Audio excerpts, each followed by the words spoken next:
Bienvenue tout le monde. Welcome to the Standing Committee on Justice and Human Rights as we continue our meetings on remediation agreements, the Shawcross Doctrine, and the discussions between the Office of the Attorney General and government colleagues. Today, we're joined by the Prime Minister's former Principal Secretary, Mr. Gerald Butts. Mr. Butts, it's a pleasure to have you at committee. Thank you very much for coming to share your perspectives on the matter that we're studying. Thank you. Point of order, Mr. Point of Chair. order, Mr. Cooper. Thank you, Mr. Chair. Before we begin, given the severity of the claims that have been leveled against by the former Attorney General, and given that this matter has been referred to the RCMP, or a request has been made for the RCMP to investigate, I believe that it is appropriate in the circumstances that Mr. Butts be sworn in pursuant to Section 10 sub 3 of the Parliament of Canada Act, so that he can answer questions under oath, and that if he fails to tell this committee the truth and provide the answers that Canadians deserve, that he would not only be liable to being found in contempt of Parliament, but that he would also be liable for criminal perjury charges.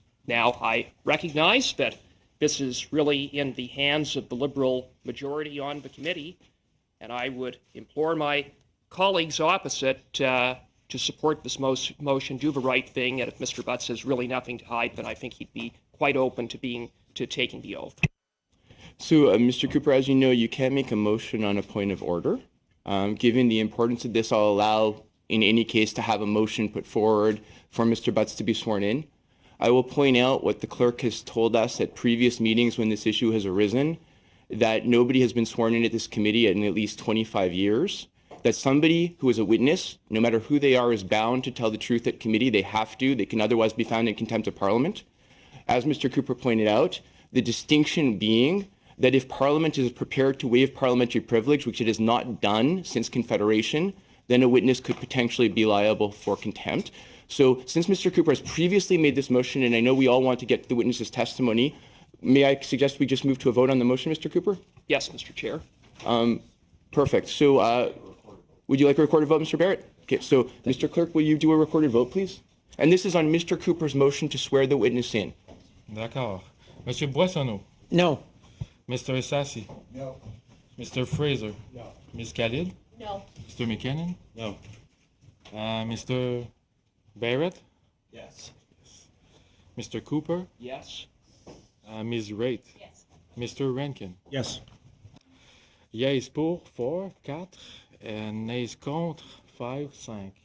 Merci, Monsieur de Craffier, dont Thank you, la Clerk. proposition a été faite. This motion was defeated. Mr. Rankin?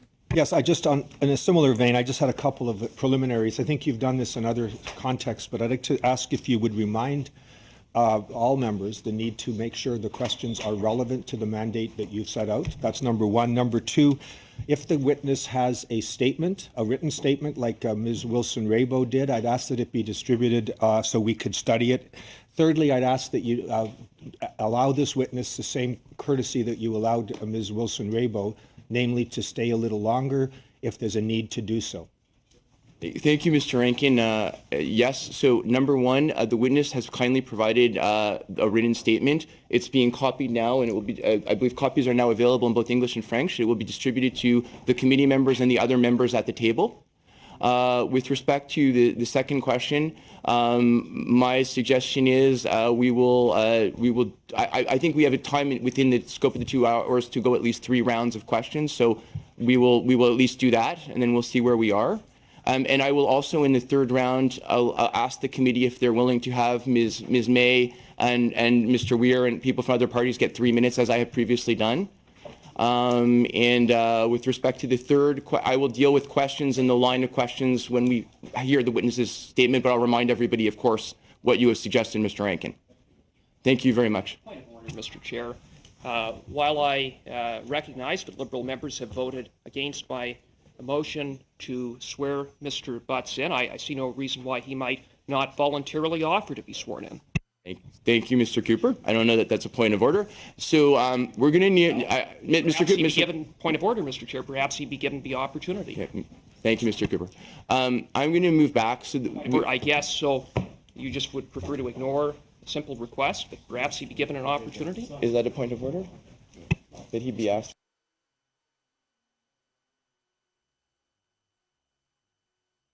So as the clerk has advised, that is not a point of order. It's a decision for the committee. The committee has made the decision. It's not a decision for the witness. So I appreciate your efforts, Mr. Cooper. They're always appreciated. So coming back, so Mr. Butts, before we moved on to the points of order, you've been given 30 minutes. That's exceptional for the committee, so I don't want future witnesses to consider it a precedent, but we think it's really important for you to be allowed to give your version of events. And now I'm going to give you the floor, and I appreciate you being here with us. Thank you very much. I can assure all members of this committee that I will tell the truth. Thank you for having me here today. I would like to acknowledge that we are on the ancestral lands of the Algonquin people.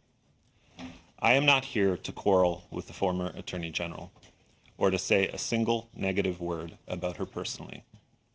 What I am here to do is to give evidence that what happened last fall is in fact very different from the version of events you heard last week. It is based on direct communications with the former Attorney General and her staff, contemporaneous notes I took in meetings I attended personally, and debriefs from people who attended meetings I did not. I want to make 3 important points. First, everyone working on this file knew that the decision to direct the DPP to enter into negotiations toward a remediation agreement was the Attorney General's to make, and the Attorney General's alone. We also knew that that decision, whatever it was, would have a real impact on thousands of people, and we took our responsibility to these people seriously. Second, I will provide you with detailed evidence that the January cabinet shuffle had nothing whatsoever to do with SNC-Lavalin. Third, this is a story of 2 people who hold high office, the Prime Minister and the former Attorney General, both of whom did their jobs to the best of their abilities, as did their respective staff. However, a breakdown in the trust that held the relationship together occurred, and as the point person in PMO for the Attorney General, I take responsibility for that breakdown. The Prime Minister gave and maintained clear direction to the PMO and PCO on this file.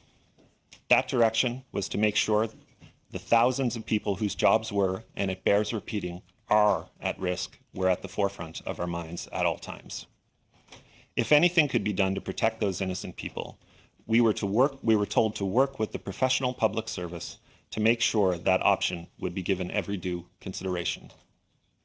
He told us to keep in mind at all times that the decision to direct the DPP rests with the Attorney General and the Attorney General alone. We implemented that direction faithfully and with integrity.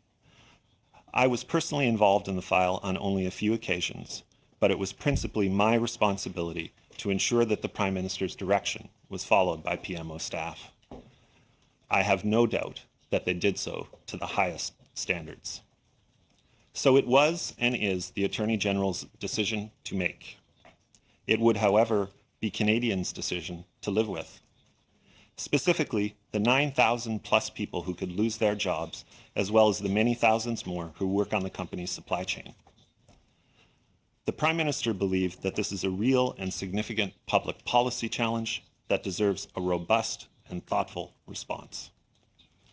At no time did the Prime Minister or anyone in the government direct or ask the Attorney General to negotiate a remediation agreement. The former Attorney General confirmed that last week to this committee. So what exactly was staff talking to the Minister about?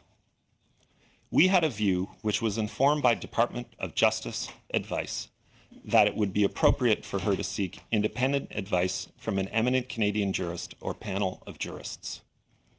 We believed that this was appropriate, first, because the law empowering the Attorney General to use remediation agreements is new. Indeed, this was the first time that entering into a remediation agreement under the new regime was even possible. Second, we felt that outside advice was appropriate because of the extraordinary circumstances of a conviction. The fact that the company involved employs so many people across the country heightened the public importance of the matter. That was the entirety of our advice to the Attorney General, which we made clear she was free to accept or not. We also made clear that if the Attorney General accepted our proposal and took external advice, she was equally free to reject or accept that advice. It was not about second-guessing the decision. It was about ensuring that the Attorney General was making her decision with the absolute best evidence possible. Fresh in our minds was a recent Federal Court of Appeal decision that had found that the government had not concluded consultation sufficiently in connection with the TMX pipeline. That was the substance of the discussions that the PMO had with the Attorney General and the Attorney General's office. When you boil it all down, all we ever asked the Attorney General to do was to consider a second opinion. I am not a lawyer, but I have extensive experience in government. When 9,000 people's jobs are at stake, it is a public policy problem. It was our obligation to exhaustively consider options the law allows and to be forthright with people in explaining the Attorney General's decision, in order to be able to demonstrate that the decision was taken with great care and careful consideration of their livelihoods. We learned last week that the DPP made her decision not to pursue a remediation agreement on September the 4th, and that the Attorney General was out of the country until September the 12th. In that version of events, the Attorney General made the final decision after weighing all of the public interest matters and a new law involved in just 12 days. Imagine for a moment that on September the 16th, the day the former Attorney General told this committee the decision was made, firmly and finally, that she made a public announcement to inform Canadians of that decision. What would be the rationale? In fact, I learned for the first time while watching the former Attorney General's testimony that she had made a final decision on the 16th of September. My understanding is that nobody in the PMO or PCO knew that at that time either. In fact, it is not, to my knowledge, how the law works. My understanding, which was informed by the public service and lawyers in the PMO, is that the Attorney General's power to direct the DPP extends until the time a verdict is rendered. My further understanding is that the Attorney General is free to take advice on the decision up until that point and is obligated to bring fresh eyes to new evidence. I believe the former Attorney General confirmed this in her appearance here last week. The DPP considered the matter again itself in late September when new evidence was presented by the company, and the DPP made a fresh decision on October the 9th, 2018. It was in that spirit that Mathieu Bouchard and Elder Marquez had a discussion with the former Attorney General on November 22nd, 2018. They discussed a memo prepared by lawyers in the Department of Justice that described the option to seek counsel from an eminent jurist. It was also the subject of my and the Prime Minister's Chief of Staff's one meeting on this file with the Attorney General's Chief of Staff, which I will happily answer questions about. In any case, that was our operating assumption. The decision wasn't made, and we were free to inform it with advice. In the end, it was the Attorney General's alone to make, and it would be for all of us to explain. Most important, it would be for many thousands of people to live with. Following the September 17th meeting with the Attorney General had with the Clerk and the Prime Minister, I was debriefed that the next step on the file would be to have the Clerk and Deputy Minister of Justice meet with the Minister. That is my full recollection of the content of that meeting, which I can confirm I did not attend. That seemed like a prudent course of action to me, and I went back to doing what I was doing pretty much 24/7 in September, which was working on the NAFTA negotiations. If the Attorney General had made a decision and communicated it to the Prime Minister and Clerk, why would there be a next step at all? Why would the Attorney General take and solicit meetings on a closed matter? Moreover, why would the Attorney General not communicate her final decision in writing to the Prime Minister? Minister Wilson-Raybould's preferred method of communicating complex or important matters is in writing, which I very much appreciate.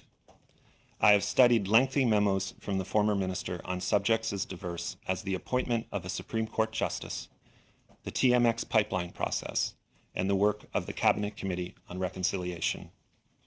Yet in all our texts and emails, which begin the summer of 2013, there is not a single mention of this file or anyone's conduct on this file until during the Cabinet shuffle. I believe that if any minister is made aware of something they think is this wrong, I believe they have an obligation to inform the Prime Minister soon after they become aware of it. I spoke with the former Attorney General once on this file, on December 5th, 2018. In 3.5 years in government, we had one brief discussion about it. She raised it with me at the end of a 2-hour dinner at the Chateau Laurier Hotel. She requested the meeting via text message a few days earlier. On November 26, she wrote, "Hey there, GB, do you want to chat? I have a number of things to bring up. Maybe you do as well. Tomorrow after Cabinet, perhaps. Thanks, Jode." I replied, "Sure, I'm heading to Toronto right after, but could delay 10 minutes. She replied, "Happy to chat another time with you if heading to TO. Think this convo may be a bit longer than 10 minutes. We could not arrange our schedules to meet for a couple of weeks. It was a busy time. We were preparing for the G20, the new NAFTA signing ceremony, and the first Ministers meeting with Premier Ford. Minister Wilson-Raybould solicited the meeting with me. She also raised the subject with me. She asked if I had a view on the file, and I said I understood our offices were working together on ideas. We talked briefly about the idea of asking a retired Supreme Court justice for advice, but I noted that I had no expertise in the matter. I believe that the Harper comment she referred to was in the context of that discussion, Mr. Chair. She said that what Elder and Mathieu were proposing had never been done before. I said my understanding is that remediation agreements are brand new to Canada, and that the PPSC itself was not very old, having been brought into being during the Harper years. I was not making a partisan point, Mr. Chair. My suggestion was that it is a legitimate public policy discussion to have in this circumstance, and it would help clarify the Attorney General's powers in this and any subsequent case. I suggested she speak with the clerk or the public service for more expert advice. I said that it was her call, and I knew it was her call. I have no memory of her asking me to do anything or to speak with staff about any aspect of this file. At no time did the former Attorney General suggest to me that Elder and Mathieu had done anything wrong. The context of that meeting for me is that we hadn't seen each other in a while. We had both been busy with files that were not related to each other, and the minister and I hadn't really had a chance to have a good catch-up since we last had dinner at the end of July. I talked mostly about climate change, the pollution pricing policy, the Saskatchewan court challenge, and the strategy to deal with the First Minister's meeting. I also asked her advice on the LAV contract with Saudi Arabia. She had on her mind the civil litigation directive regarding Indigenous peoples and various other matters unrelated to the file you are examining. We parted that meeting as friends and colleagues and exchanged personal text messages a couple of hours later. I wrote, "Nice to see you." She replied, "Nice to see you too. Thanks for the convo. Please say hello to the PM. Heard him speaking my language in his speech. Good luck in Montreal. We stick to our guns/plan. We will be good." I just want to note that the reason she talks about that is I had left the meeting just to go meet the Prime Minister to go to the FMM in Montreal that evening. Finally, on Tuesday, December the 11th, the Minister texted me for the last time about the December 5th meeting. It read, "Hey there, couple of things. 1, KSA/LAVs. Thought about it more. Have some thoughts. Would not mind discussing. 2, RE directive. I made most of changes from Elder already prior to Cabinet. Can this go out? Honestly not clear as to what result was at Cabinet. Here PM wants changes, but I am confident I have addressed all concerns. This is a big deal to me, as you know. The directive she is referring to is the Attorney General's directive on litigation matters involving Indigenous peoples, which was issued just before Ms. Wilson-Raybould became Minister of Veterans Affairs in January. As you will note, SNC-Lavalin is not mentioned in these exchanges at all. I am fully aware that two people can experience the same event differently. I believe that the minister shared my interpretation of our dinner, and I only quote these messages so you can appreciate why I was so surprised to hear months later that the minister experienced that dinner as pressure. I do not see how our brief discussion of that file constituted pressure of any kind. The second and final meeting I had on the file was with Jessica Prince, the minister's chief of staff, and Katie Telford. There was no urgency to attend that meeting. I remember that meeting very, very differently than the account given last week. I remember Ms. Prince saying that the minister didn't want to consider quote-unquote political factors in the decision and was worried about the appearance of political interference.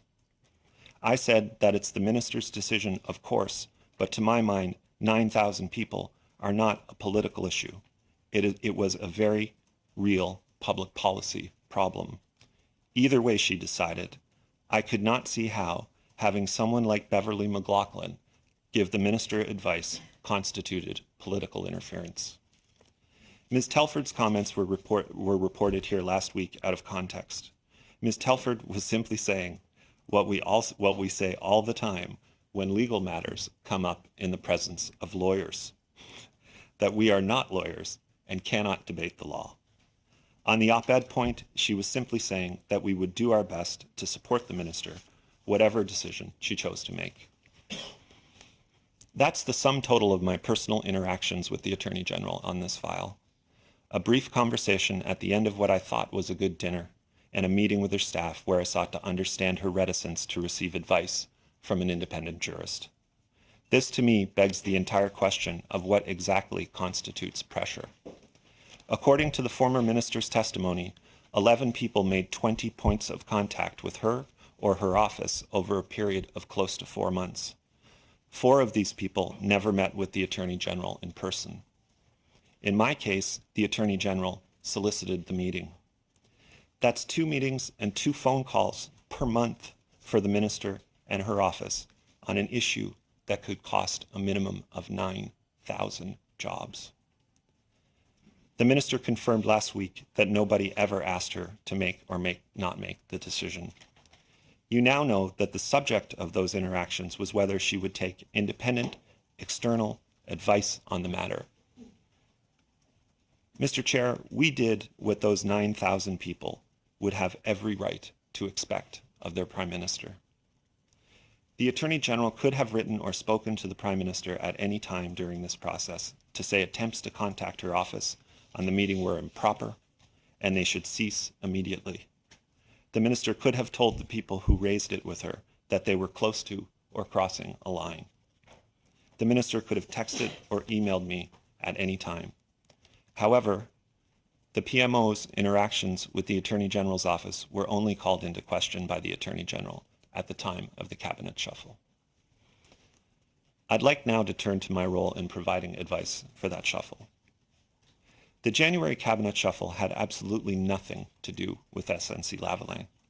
In fact, I spent at least as much time working to prevent the shuffle from happening as in preparing my advice for it.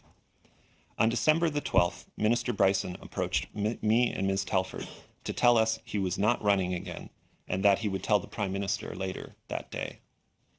The minister said he didn't have to leave cabinet right away, but that he was going to tell his constituents 2 or 3 days later. We did all we could to dissuade him to take Christmas to think about it and at least give the Prime Minister a chance to talk him out of it. It would trigger a cabinet shuffle, and the Prime Minister was happy with the team he had. I immediately sought help from people who know Minister Bryson well to talk him out of it, at home in Nova Scotia and here in Ottawa. We spent the next couple of weeks trying to get him to stay. Not to give away political strategy in this forum, but my main political concern was our position in Nova Scotia. Mr. Casey had announced his retirement, and Mr. Fraser had told us he was thinking of not running again, but he had not yet announced. I knew that if the Prime Minister chose a minister from the class of 2015, Mr. Cuzner and Mr. Eiking could interpret that as a signal and perhaps not run again either. In short, in the span of a few months, we would go from holding all 11 seats in Nova Scotia with strong incumbents to having 5 of them open in the next election. Minister Bryson's departure would put us in a difficult position. Nobody is irreplaceable in government, but Minister Bryson was very important to our team. Neither the Prime Minister nor anyone around him wanted a cabinet shuffle to happen at all. Why is this all so important? If Minister Bryson had not resigned, Minister Wilson-Raybould would still be Minister of Justice today. That is a fact, and facts are very stubborn things.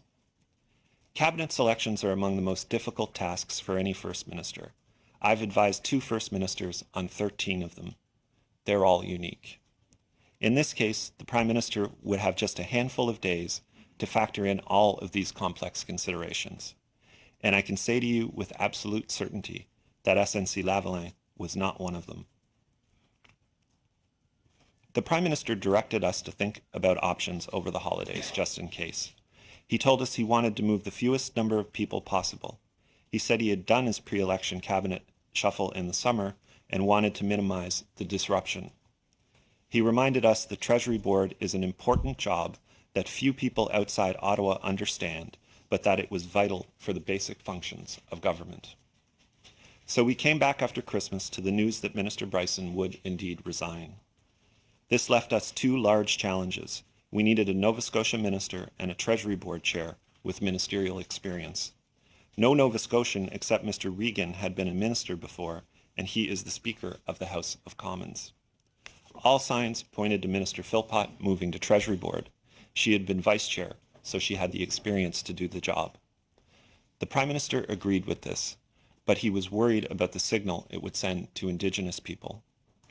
This, to me, is the saddest part of this whole story. Indigenous people have been sent precisely the opposite message from the one the Prime Minister intended. The most valuable thing in any government is the First Minister's time. The Prime Minister spends a lot of his on Indigenous issues. A lot. He cares about the relationship deeply. He was preoccupied with the fact that we had the Child and Family Services legislation coming up. He thought it would be one of the most important bills that the government would pass. He wanted a person in Indigenous services who would send a strong signal that the work would keep going at the same pace and that the file would have the same personal prominence for him. The right, and perhaps only person who could do that, was Minister Wilson-Raybould. The Prime Minister knew there were several capable and experienced lawyers in caucus. The short list for justice included several eminent lawyers with good backgrounds, including David Lametti. The Prime Minister chose Mr. Lametti because he is a distinguished McGill Law professor with graduate degrees from Yale and Oxford. He was also aware that it would raise eyebrows if he had 3 ministers and very large portfolios who all represented ridings on the subway line in downtown Toronto. That was the context in which the Prime Minister made the decision to move Minister Wilson-Raybould. It had nothing whatsoever to do with SNC-Lavalin. So the plan was a simple one, Mr. Chair. Philpott to Treasury Board, Wilson-Raybould to Indigenous Services, bring Lametti into Justice and Jordan into the new Rural Affairs portfolio that caucus had been lobbying for. It was a simple plan for a small, tidy shuffle. The situation started to change on the weekend of January 5th. The Prime Minister spoke to Minister Philpott in person, one-on-one, in his office on Sunday the 6th. The Prime Minister debriefed us right afterward. He said Minister Philpott was excited by the challenge, especially the digital government aspects of her new file. She said Minister Wilson-Raybould was an excellent choice for Indigenous services, but worried she would see it as a demotion. Minister Philpott then told the Prime Minister that she worried that Minister Wilson-Raybould might wonder if her move were connected to the DPA issue. That was the first time I ever heard anyone suggest that this cabinet shuffle was in any way related to the SNC-Lavalin file. The Prime Minister assured Minister Philpott that the shuffle had nothing to do with the file and asked her if she would help with the transition of her ministry to Minister Wilson-Raybould. She said that she would. After that meeting, I spoke to the Prime Minister privately. He was surprised by what Minister Philpott had said. I said to him that he had to factor into his thinking the possibility that the assertion she had made would be made publicly, however far-fetched it seemed. He replied that he knew that was not why he was moving her, and he would not change his mind. On January the 7th, 2019, the Prime Minister phoned the Minister of Justice and Attorney General to inform her that he was shuffling cabinet and that she would be part of that shuffle. I was present for the entire conversation, as was Ms. Telford. The following is from a contemporaneous note I took during the conversation. I also have the text messages Ms. Wilson-Raybould and I exchanged afterward, and I will summarize them. We would have many conversations in the following week, and I am at liberty under the terms of the Order in Council to discuss and answer questions about them. I will do so to the best of my abilities. The Prime Minister began the call by saying that Minister Bryson's sudden departure had put us in, quote, a tough spot. He said that he didn't want to shuffle cabinet, but that he needed our, quote, best players to move in order to, quote, pitch in. He said the Indigenous agenda was really important to him and to the country, as the Attorney General knew well. He said he didn't want to move Minister Philpott, but that she was the best qualified person to do Treasury Board because she had been Vice Chair. He then said that would leave a large hole at Indigenous Services, and he didn't want people to think he was relenting at all on the agenda. He said he knows how much she, quote, loves being Mojag, but that she was one of our top people, and moving her to Indigenous Services would, quote, show Canadians how seriously we take this. There was a long pause on the phone. Minister Wilson-Raybould said that she was, quote, a little bit shocked, unquote, because Mojag was, quote, her dream job. She said, IS is not my dream job. I'm not going to lie about that. The Prime Minister said, I know it is not your dream job, but it is core to this government's mission. Minister Wilson-Raybould said, quote, I feel I'm being shifted out of justice for other reasons. The Prime Minister replied that he was doing this shuffle because he had to, and because he thinks it's the best thing for the government and the country. He repeated that he wouldn't be doing it at all if it weren't for Minister Bryson's departure. He said, when you lose a team member, everyone else has to pitch in. The call concluded. Then Minister Wilson-Raybould did something I didn't expect. I had never seen anyone do it before in 13 shuffles over many years. The former Attorney General turned down a cabinet portfolio. She said she couldn't do it for the reason that she had spent her life opposed to the Indian Act and couldn't be in charge of programs administered under its authority. I want to say here, Mr. Chair, that I should have known that, and had we had more time to think of the cabinet shuffle, I probably would have realized it. I undertook to ask the Prime Minister to consider alternatives, but I also said I had never seen a minister turn down a ministry. The obvious question is, why did the Prime Minister not leave the minister in her old job if she turned down a new one? My advice was this: if you allow a minister to veto a cabinet shuffle by refusing to move, you soon won't be able to manage cabinet. Cabinet invitations are not the product of shared decision-making. My advice was that the Prime Minister should not set the precedent that a cabinet minister could refuse a new position and therefore remain in one position for the life of the government. Over the next few days, Ms. Wilson-Raybould and I talked and corresponded many times. I knew from those exchanges that trust had broken down between our office and the minister. I was deeply concerned by what the minister was saying. I tried to counter her misapprehensions with repeated and, believe me, honest efforts. In the end, I was unable to do so. And here we are today. I am firmly convinced that nothing happened here beyond the normal operations of government. Highly trained legal staff and PMO work closely with PCO's legal team on all aspects of the file to make sure that the Shawcross Doctrine was adhered to. I've had some time on my hands for the first time in a long while. I've used that time to review all of my existing texts and emails with Ms. Wilson-Raybould since we met on October the 3rd, 2013. There's a caricature in the press about what a relationship between PMO staff and a minister looks like. This, Mr. Chair, was not that.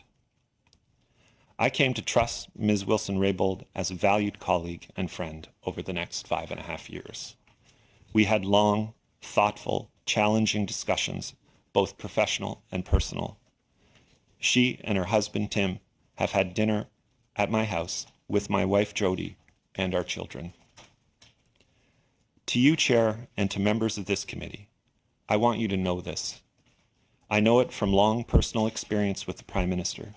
If something improper had been happening, and that impropriety had been made known to him, the Prime Minister would have put a stop to it, even if the impropriety were his own. I deeply regret that the former minister's trust and faith in the many colleagues she served alongside for 3.5 years has eroded so much.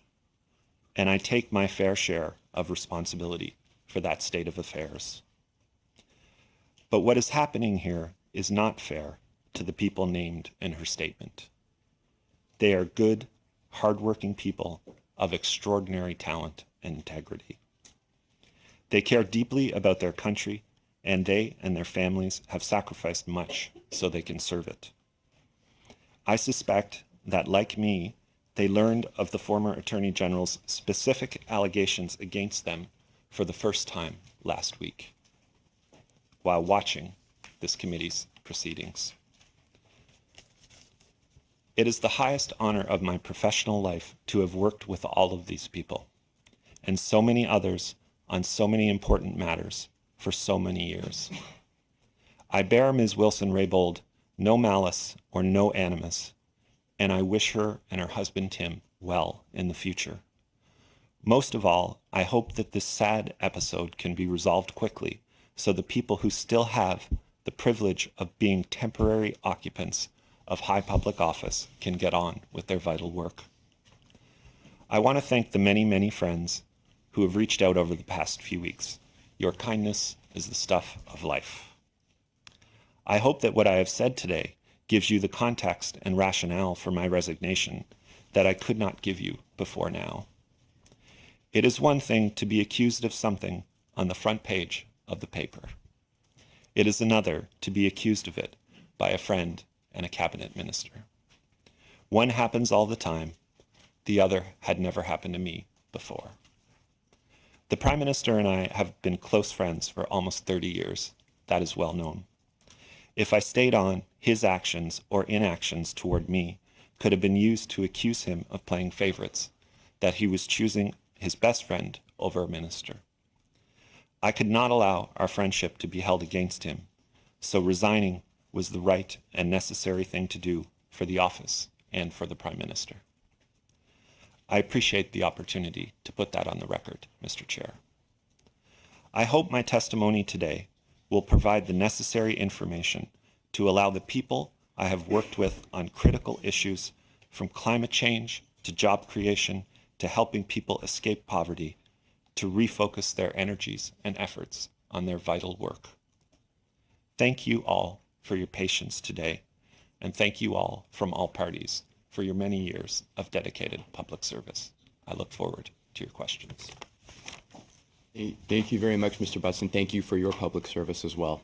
So I'm going to just do what Mr. Rankin had suggested.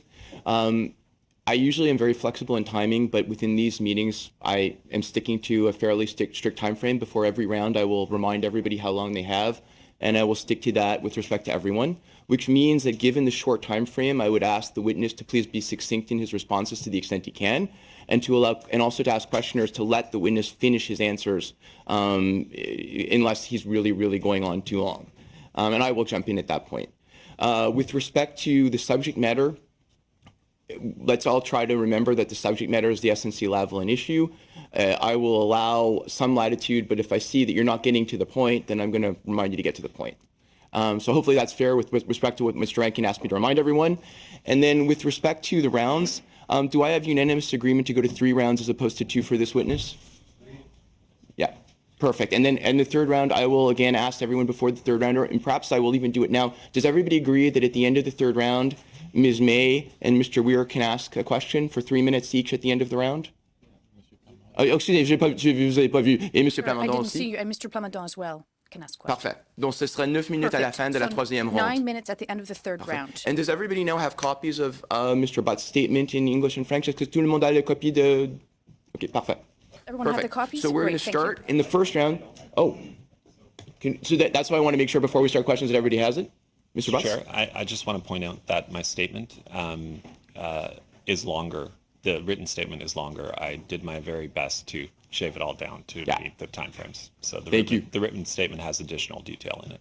Perfect. Thank you. Thank you very much. Now, all members of the committee have copies? Yes. Perfect. So the first round, 6 minutes to the Conservatives, 6 to the Liberals, 6 to the NDP, 6 to the Liberals. We'll start with Ms. Raitt. Ms. Raitt, the floor is yours. Thank you, Mr. Chair. Thank you, Mr. Butts. Je sais que tous les Canadiens I regardent know that attentivement le all comité Canadians are aujourd'hui. paying On va essayer close de attention to the trouver work les of this committee réponses today, pour vous. We are and going to try to get some answers we're going to for try to get some everybody who is answers. here today. Thank you for noting the fact that your testimony is actually shorter than your written, but you did have an addition in your oral testimony that isn't in this, and I want to take you to it right now. And it's at the very beginning when you were talking about this notion of a legal of opinion, where you said, we had a view from the Justice Department that it would be appropriate for the minister, the Attorney General, to seek independent advice. And I assume I'd like to know when you received that view from the Justice Department, because it's a pretty interesting comment that PMO would get a legal opinion from Justice. No, let me make sure I state that point clearly. The proposal was informed by a Justice Department memo, which I suspect you're going to want to talk to the Deputy Minister of Justice later about.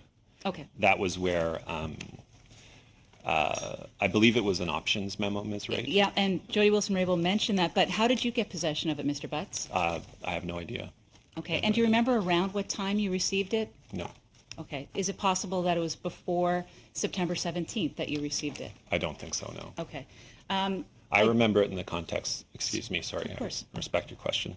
Ms. Raitt, we've known each other a long time. Yeah. I believe it was in the context of the meeting of November 22nd, I think it was, between Elder Marquez and Mathieu Bouchard and Minister, I believe. But So just to clarify, there were 3 different types of legal opinions that your PMO staff were talking with Ms. Jody Wilson-Raybould about, according to her testimony, and they morphed from one type of opinion to another, starting in one kind of opinion in September, and then. But I'm not going to ask you about that. I'm going to ask you this: did anyone assist you with your testimony today? yes, I had legal counsel assist me and some friends who have nothing to do with the present government. You guys are used to this, I'm I not. know. So Did you discuss this with the Prime Minister? no, I did not. Have you had discussions with the Prime Minister since you tendered your resignation? He called me once to wish me well. I will say, Ms. Raitt, this is the longest I've gone in 30 years without talking to the Prime Minister. Fair enough. You mentioned texts and email addresses. Given what we're seeing in another proceeding with respect to the government and the use of personal cell phones, can you Right. tell me if the texts with the former minister were with a personal phone or one that was issued by the Government of Canada? These were with my PMO phone. These were with your PMO phone? Yeah. You already told us that you made contemporaneous notes detailing Yes. conversations Yes. you had. Mr. Marquez and Mr. Bouchard were clearly on this file, for the most part, on point. Did you have many meetings with them? No, we looked through my calendar when I was preparing for, or I guess someone at the office looked through my calendar while I was preparing this testimony, and we could only find one meeting I had on this file internally. Right. So what I'm troubled about, Mr. Butts, is you put out the view today that you were just asking the minister to take an external opinion to determine whether or not something or other, I don't know what the opinion was on, that was being sought. It's interesting that you mentioned Beverly McLaughlin in your written testimony as a potential person for external legal advice. And I want to be clear on that, Ms. Wright, because I don't want to put Ms. McLaughlin or anybody in the government in a difficult position, and in no way that was meant in the context of the Jessica Prince meeting. I said it's someone like Beverly McLaughlin. I see. Yeah. Okay. Back to my original question, though. Mr. Bouchard and Mr. Marquez and yourself, according to Jody Wilson-Raybould's testimony, kept looking for a solution, not external advice. It would seem that you determined that there was a problem. Prime Minister determined there was a problem. You communicated with the PMO that there was a solution that was needed. But you tell us today that you weren't looking for a solution or an action. You just wanted her to take another opinion. So who is right, Jody or you? I'm not here to call anybody names, Ms. Wright. But I really don't think I would have used that word. Okay. I really don't. I can't be 100% certain. And if there were any problem that I felt needed to be solved, it was to make sure that all due consideration was given in both options. That's all. And if I can add, and I think this is an important point, because people have made a lot of insinuations, and I think they've been based on speculation. I don't have a strong opinion. I mean, honestly, I don't envy either the former or the current Attorney General on this call. I really don't. I don't have a strong view either way. Okay. Are you aware, Mr. Butts, that political considerations are not to be part of decision-making for the Attorney General? Absolutely. So why would the Prime Minister's office then condone several conversations, including the Prime Minister himself, bringing these elements into discussions with the Attorney General? Well, I think there's a gray area in what you think is a political consideration, but I think you're also alluding to conversations I wasn't part of. I certainly never made any comment of the sort. So the Prime Minister never told you, he mentioned... Thank you. The Prime Minister never told you that he had made a point that he was an MP in Quebec, and Mr. Marquez and Mr. Bouchard never told you, or Mr. Chin never told you that they told Ms. Wilson-Raybould it was about an election in Quebec, it was about winning votes in Quebec and concerns about votes in Quebec. No, they never mentioned that to you. No, honest to goodness, that's not true, Ms. Wright. And I... They never told you that they didn't say Nobody told me. Okay, fair enough. But can I just have a moment to answer this? And I think this is really important. I respect you a lot, Ms. Wright, and we've known each other a long time, not so well, but we're both from the same part of the country. And as is Ms. May, we could have a Terrabush game if there were one more Cape Breton around this table. We grew up around the same time, in the same place. And we know what it's like to see a company or a community collapse. Mm-hmm. And can you imagine if when we were kids and the coal mines closed or the steel mill closed, the best explanation someone could give us was that someone thought about it for 12 days in Ottawa. And that's what concerned us. That is absolutely what concerned us. We wanted to make sure it was the first time the law was ever being used, and we just wanted to make sure that every due consideration was given to both options. As a lawyer, I give due regard to the decision-making of the Attorney General. I do too. I absolutely do. Thanks. Thank you very much. Always like exchanges between Cape Bretoners. We'll now move to an Edmontonian, Mr. Boissonneau. Thanks, Mr. Chair. Mr. Butts, thank you for joining us today. We've heard from Canadians, and they can't help but draw a negative inference from your decision to step down as Principal Secretary. Mr. Butts, if you did nothing wrong, why did you resign? Well, I believe I covered that in my opening statement, Mr. Boissonneau, and I also covered it in my public statement. I think that I was put in the position where I had to ask my colleagues to fight another colleague over accusations a colleague was making. And I think that that put the Prime Minister in an impossible position, given the nature of our friendship. In your statement following your resignation and today, you categorically deny the accusation that you or anyone else in the PMO pressured the former Attorney General. Yet we've heard her testimony very clearly at this committee that alleges otherwise. Why should Canadians believe your version of the facts? Well, I'm not, as I said to Ms. Wright, Mr. Boissonneau, I'm not here to cast aspersions on anyone or to suggest that anybody is deliberately misleading anyone else. I do believe that it is possible for people to draw different conclusions from the same experience. All I'm doing here is representing to you, to the best of my abilities, the truth as I see it and the events as they occurred. I supplied some context in terms of contemporaneous messaging between myself and the former Attorney General. But I'll also say this, these are really important jobs, but at the end of the day, we're all people.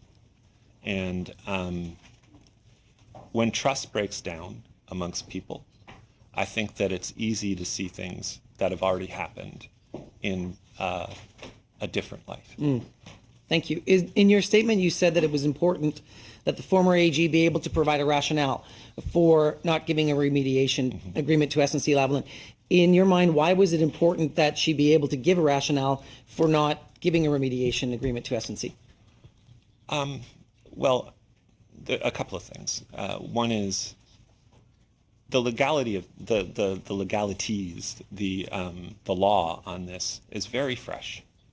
And we thought it would be an appropriate step to get seasoned, eminent advice from a jurist that would help flesh out the process around the law. And that's all we were trying to do. There was nobody trying to make the AG make one decision or another. So in your testimony today, as I understand it, your discussion with the former AG was about that need for a rationale, was the substance. Yeah, I mean, it's the discussion I had with the AG was literally, as I recall it, as we were about to get up from the table after 2 hours of talking about a bunch of other things. And, but yeah, that's what it was about.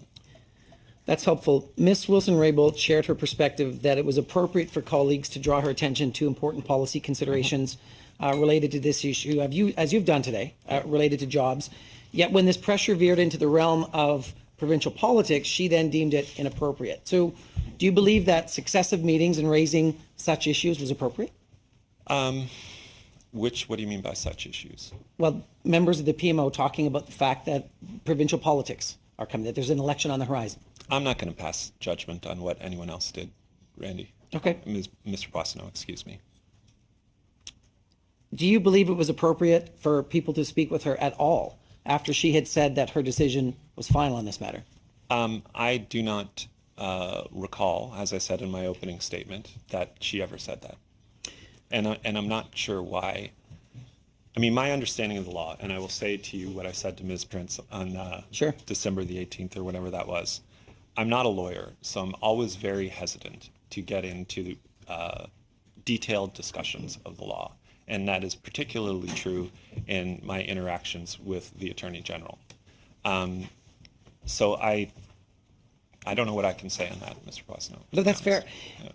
So in your role as the former principal secretary, you would have been privy to many important meetings. Correct. I'm interested to know if you ever witnessed inappropriate pressure on the former Attorney General. No. Would you have raised the issue with the Prime Minister had you ever witnessed a colleague inappropriately pressuring the former Attorney General? Absolutely. Thank you for that. We heard from Michael Warnick's testimony that while there may have been pressure, none of it was inappropriate, undue, or lawful. I think he said lawful advocacy. He stated that Canadians ought not to be worried about the rule of law in this country. Are you worried about the rule of law in Canada? Absolutely not. Why? Why not? Because, and this is one of the things that I think is really important to keep in mind. I've seen a lot of things over the last 3.5 years, interfaces with other governments in other countries, and in a lot of places, public institutions, excuse me, are faltering and failing, and they're faltering and failing in countries that look just like ours. Canadians should have faith in their public institutions, and they should have faith in their public institutions because they work. I have absolute confidence in this committee, in Parliament, in the independence of the justice system, and in the professional public service, and in the powers of the Attorney General's office, which I want to say, Canadians should feel protected by the powers and conventions governing the relationships between these offices, not by the presence of any individual at any given time. At any point, Mr. Butts, did the... Sorry, your time has expired. Thank you. Mr. Rankin. Thank you, and good morning, Mr. Butts. Thank you for being here. I'd like to read you from the letter of resignation by Ms. Philpott from 2 days ago and ask if you agree. She says, unfortunately, the evidence of efforts by politicians and or officials to pressure the former Attorney General to intervene in the criminal case involving SNC-Lavalin and the evidence as to the content of those efforts have raised serious concerns for me. The solemn principles at stake are the independence and integrity of our justice system. Sadly, I have lost confidence in how the government has dealt with this matter and how it has responded to the issues. Finally, she says, I must abide by my core values, my ethical responsibilities, and constitutional obligations. I take it from your summary that you have a complete disagreement with her conclusions. Well, I certainly don't have a disagreement with her conclusion in the sense that she's lost confidence. That res ipsa loquitur. And by the way, I should say congratulations on your retirement, Mr. Rankin. Thank you. I've been an admirer of yours for many years. Obviously, my opening statement details at length that I disagree with the former minister's perspective on this, yes. All right. Now, listen, I want to talk to you about two events. December 5th, when Jody Wilson-Raybould met with you, both sought out a meeting, and she testified that I wanted to speak about a number of things, including bringing up SNC and the barrage of people hounding me and my staff. Do you recall her saying that? No, I do not. So you've no memory of that. Now, on December the 18th, 2018, you've talked about the Chief of Staff, Jessica Prince, meeting with you and Katie Telford. And according to a text that was read to us by Ms. Wilson-Raybould, which I'm sure you remember, she said, Jerry said, Jess, that's Jessica, there's no solution here that doesn't involve some interference. Then she says, I guess they're finally being honest about what they're asking you to care. Don't care about the public prosecutor's independence. Katie was like, we don't want to debate legalities anymore. They kept being like, we're not lawyers, but there has to be some solution here. What solution could possibly exist if it did not involve inappropriate political interference? Well, I think I went through that in some detail in my opening remarks, Mr. Rankin. I have a very different recollection of that meeting. And I don't think I would have used the word solution because it's not one I would use in this context. But, my basic point to Ms. Prince was that if getting advice from someone like Beverly McLaughlin constitutes political interference, then it must be your position that you can't have a conversation about this file. But if she rejected that, if that became clear at some point in time that her mind had been made up, would it not be reasonable for us to infer that that barrage of hounding, to use her words, was happening? Because she told people at the highest level of your office she wanted them to back off. Her decision was made up. Whether that was a good decision or a bad one is really not for us to talk about. It's just the way in which that was communicated. Well, I would make a couple of points on that, Mr. Rankin, with respect. One is, I don't think it was possible for her to have her decision made.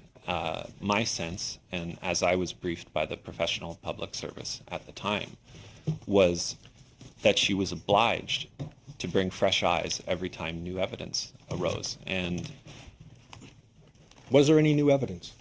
What new evidence? We've never heard of any new evidence. There must have been, I'm not aware of any, but there must have been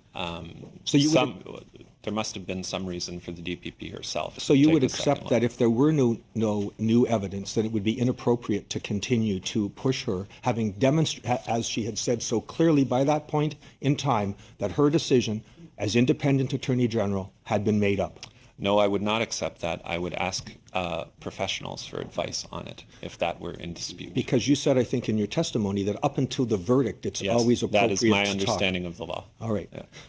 as I was briefed. So my next point, Mr. Chair, is that the witness talked about a conversation with the Prime Minister concerning the removal of Ms. Wilson-Raybould from Cabinet. I point out to everyone that we don't have the ability. She refused to talk about that appropriately because the waiver that was given to her by the Governor and Council did not allow her to talk about it. So we only have one account of that very critical meeting. So I'd ask for the record that we called the witness back after the Governor and Council liberates her to talk about the balance of this, or we'll never know what truly happened. I just think that's obvious. So, Mr. Rankin, with respect, my understanding is not that. My understanding is that I am covered by exactly the same waiver liberty, whatever you want to call it, that the former minister was when she was here. The event I'm describing, the two events I'm describing, the conversation the Prime Minister had with former Minister Philpott and with former Minister Wilson-Raybould happened successively on Sunday, January the 6th, and Monday, January the 7th, and my understanding is that the waiver covers the events up until the 14th. So her testimony, people will recall, members will recall, was that she could not tell us about those events. So I'm told now that she can. So therefore, we need, with great respect, to hear her account of the same event. You're noted. Your time is now up, Mr. Rankin. I think it's up to every witness to determine for themselves what the order of in council covers. So I believe she. I believe that she did speak to these events at the committee, but we will take under advisement your comments. And I do note the witness's comment to Mr. Rankin, and I think from all of us who have served on the committee with him for the last number of years, his intelligence, his integrity have always been incredibly appreciated at this committee, and it will be a real loss to politics and to Ottawa and to the national parliament that you will no longer be here after the election. Thank you. We'll now go to Mr. Boissonneau again. Mr. Boissonneau. Thank you, Mr. Chair. Mr. Butts, ministers face a ton of political pressure. I think you alluded to that. Former Solicitor General Wayne Easter indicated, quote, that there's always pressure in government, and what one person sees as pressure, another may just see as a day's work, end quote. Minister Freeland has said, quote, I always feel that when there are difficult issues, that if it comes to it, I should go personally to the Prime Minister to discuss them. I really think it's my duty to do that, end quote. Are you aware of any instances in which the former Attorney General raised this issue of pressure with the Prime Minister? I am not, no. Are you aware that she availed herself of any of the opportunities that she could have had with the Prime Minister to raise this issue? I am not. At any point, did the former Attorney General ever raise the issue of pressure with you directly? No. So we've heard testimony from the former Attorney General that she felt pressure even after she asked or told us. I'm sorry, your time has stopped. There's something with interpretation going on right now. Est-ce que l'interprétation ne marche plus? Is the Okay, interpretation on no va longer attendre working? jusqu'à le We're moment just que gonna l'interprétation wait va. until How the many minutes am I at, interpretation Chair? works You are again? at 51 seconds, Mr. Okay. Boissonneau. Elle a repris maintenant. C'est repris. Est-ce que vous pourriez confirmer que c'est It's repris? resumed. Can you confirm that the interpretation has Can you resumed? confirm that it's working now, Mr. Plamondon? C'est beau, c'est beau. Okay, ça semble- merci, Mr. Okay, Okay, yes, it I'm seems sorry, to be Mr. working. Boissonneau, back over to you. Thank you, Chair. So, Mr. Butts, we heard testimony from the former AG that she felt pressure even after she asked members of the PMO to stop. As per her own testimony, after the September 17th meeting, she agreed to take another meeting with the clerk and her deputy minister. Then on September 19th, she asked that SNC send in a letter. Also on that day, she sought out Minister Morneau on this issue, and her chief of staff on September 19th and October 26th invited conversations between the Prime Minister's office and herself. Why did your former office keep speaking to her after the former AG had indicated she'd made a decision? Well, as I outlined in some detail in my statement, I do not believe that we were aware that the AG had made a final decision at the time. So what were you trying to achieve then? Getting an external opinion or getting more information on the issue? I can only speak to the meetings that I was personally associated with or involved in, and in my case, I still don't quite get why getting transparent advice from a Supreme Court justice on this matter is controversial at all. Okay, so constituents and Canadians are curious about how many meetings actually take place on a big government file, and you mentioned a file that's important to me. So on a matter related to 15,000 jobs in Alberta and the West, Right. billions of dollars of economic development. The idea to buy the TMX pipeline would have been a new idea, and that would have prompted a number of meetings between the Prime Minister's office and the Ministry of Finance. So how many meetings, ballpark, would the PMO have had with the Finance Minister's office over the purchase of the TMX pipeline? I feel like we had at least that many meetings with the affected Premier's office.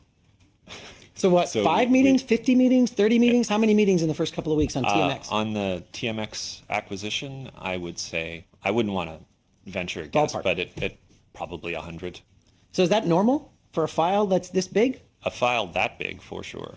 Okay, so affecting thousands of jobs. NAFTA would be a week in NAFTA. Fair enough. Okay, well, that's helpful. Now, I know that the AG has a different standard when it comes to pressure. So, Mr. Butts, on a matter of great importance that affects thousands of people, on which the AG must make a decision, in your experience, what's the typical number of meetings that a PMO would have with an AG or their team? Well, I think, and I say this with great appreciation of everybody involved. Yep. We're talking about people who had long-standing personal and professional relationships, and I seek to disparage none of them because I think it's hard enough to get people to contribute to public life in this country, and everybody involved has made great contributions. This was a novel law. It was the first time it had ever been used. So we thought the bare minimum we needed to do in order to look people in the eye who stood to lose their jobs was to make sure we had a good reason and to build process around that. And it's absolutely bare minimum to get the best advice you can when a decision affects that many people. And there's not much more to this than that, in my view, Mr. Along President. that line, then, you take a look at a file like TMX, you take a look at this issue, you take a look at even the Supreme Court reference that you alluded to. So why only 10 meetings over 4 months on an issue this important? I don't know. Okay. Was there a coordinated effort within the PMO to try to get the former AG to change her mind on the SNC file? No. And you can 100%. How do we 100% no? How can we believe that statement? Well, one would expect that if such an effort existed, then I would have been aware of it, and I was not. And I know the people involved very well. Mathieu Bouchard and Elder Marquez are incredibly accomplished lawyers of sterling reputations. And it is inconceivable to me that they would engage in this sort of behavior. I appreciate that. Final question. We've heard testimony and read in media articles that implies there was something inappropriate about raising provincial elections. I know there's one coming up in Alberta, for example. So in your experience, in the context of intergovernmental affairs, how are electoral considerations addressed on such big government issues? Well, let me give you an example that is contemporaneous with the events you're describing. It was becoming really clear as we approached the end of the NAFTA negotiations that whatever settlement we came to on dairy policy was going to have a really large impact on the Quebec election. That did not stop us from signing NAFTA. Thank you. So that concludes the first round. On va passer au deuxième round des questions. In We're the going to move second to the round, second we round now. have 6 minutes to the Liberals, 6 minutes to the Conservatives, 6 minutes to the Liberals, 5 minutes to the Conservatives, 3 minutes to the NDP. We're going to start with Mr. Fraser. Thank you very much, Mr. Chair. Mr. Butts, thank you so much for being here. It's good to see you. I want to say thank you as well for your public service. And I know you commented on others who serve the Canadian government so well. But I think your long career of public service should be duly noted as well. And I want to thank you on behalf of all of us here. I'm wondering if you would be interested in tabling some of the text messages that you referred to in your statement. So my understanding, and I worked with counsel on all of getting access to all of the documents I needed for this presentation and this conversation. My understanding is that is not my decision to make any longer. Okay. I want to follow up on a question that Mr. Boissonneau was asking you a moment ago regarding a coordinated effort in PMO, and your answer was very clear. I just want to ask, did you direct or even encourage anyone in the PMO to try and pressure the former Attorney General to approve a remediation agreement? Absolutely not. And as I said before, I really don't have an opinion on what decision either the former or the current Attorney General could make, and I should make, and I am quite happy that I am not in their shoes. And as well, to your knowledge, in the close working relationship you have with the Prime Minister, did the Prime Minister ever direct or encourage anyone in the Prime Minister's office to try to pressure the former Attorney General to approve a remediation agreement or anything else with the former Attorney General? Absolutely not. I want to turn for a moment to the couple of meetings that you mentioned in your statement. The first one on December 5th, when you had dinner with the former Attorney General at the Chateau Laurier. You had said that, I think November 26th was the date that she had texted you and said that she would like to have a conversation with you, and it was going to take longer than 10 minutes, and then later it got coordinated to be a dinner at the Chateau Laurier. She mentioned in her statement that it was a meeting that you both had wanted. Is that fair to say, or would you say that it was her asking you for the meeting? Well, I'm not sure they're incompatible statements, to be honest. I certainly responded very quickly, and I always enjoyed meeting with Minister Wilson-Raybould. So it wasn't like she had to drag me to the Chateau Laurier Hotel. Okay, and you'd mentioned as well that there were a number of items that were, I guess, discussed at that meeting, which would be in the normal course of things with the minister whom you were friends with, and had a number of issues that you wanted to go through. SNC-Lavalin came up in a brief discussion near the end of that conversation. Is that your recollection? Absolutely, yeah. And when that issue came up, what can you tell us about what was discussed regarding SNC-Lavalin at that meeting? I covered all that I can recall in my opening statement, Mr. Fraser, and I didn't give it a moment's thought at the time afterward. I just thought, I guess Minister wanted my perspective on that. And in the conversation, she was the one who brought up that issue? Correct. With you? And Mr. Rankin mentioned a moment ago that in her testimony, she said that there was a barrage of people hounding me and my staff, and she wanted to bring that to your attention. You didn't recall that. Do you recall her saying anything regarding anyone inappropriately pressuring her or feeling like she was not being treated fairly with regard to this matter? No, and I believe that I would have done something immediately about it. I was heading to the airport to meet the Prime Minister to go to the First Minister's meeting in Montreal, and I would have done something about it. And in the follow-up text messages and communication you had with her afterwards, it seemed as though to I guess corroborate the fact that it was a cordial meeting that you had. It was a nice dinner, and that there was no difficult discussions. Yeah, Minister Wilson-Raybould and I would have dinner maybe 2, 3, sometimes 4 times a year.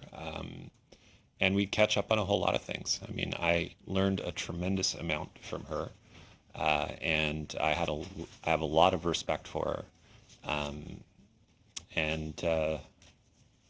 This is a very unfortunate series of events. Was there any briefing that was done with anyone else after the December 5th meeting, from your point of view?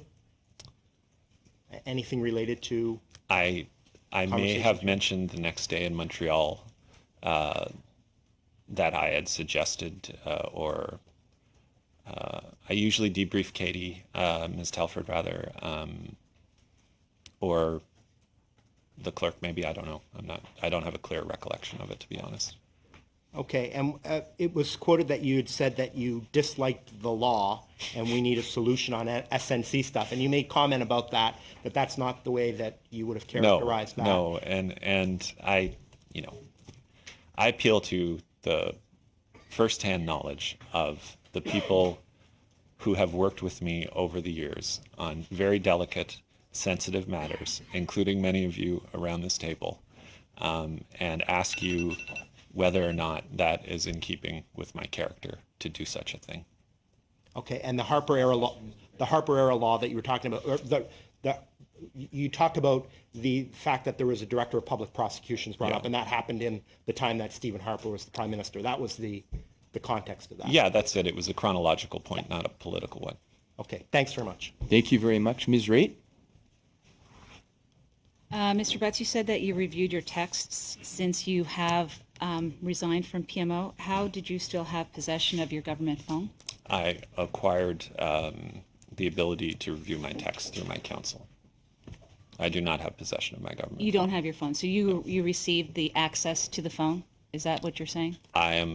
However, my legal counsel got the texts.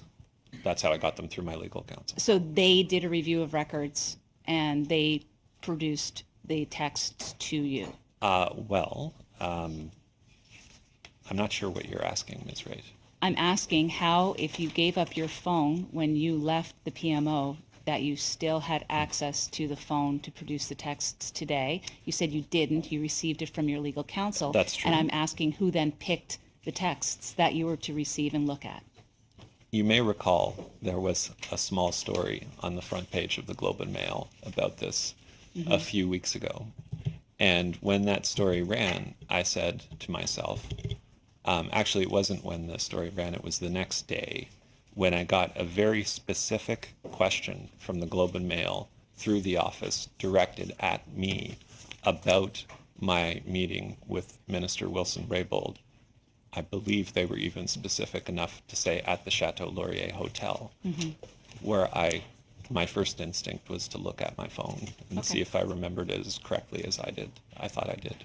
Okay, talking about the cabinet shuffle, your testimony is it wasn't about SNC-Lavalin. So why was the Deputy Minister of Justice told that why did the Deputy Minister of Justice say that the Prime Minister wanted to talk to the new Attorney General about SNC-Lavalin matter first thing?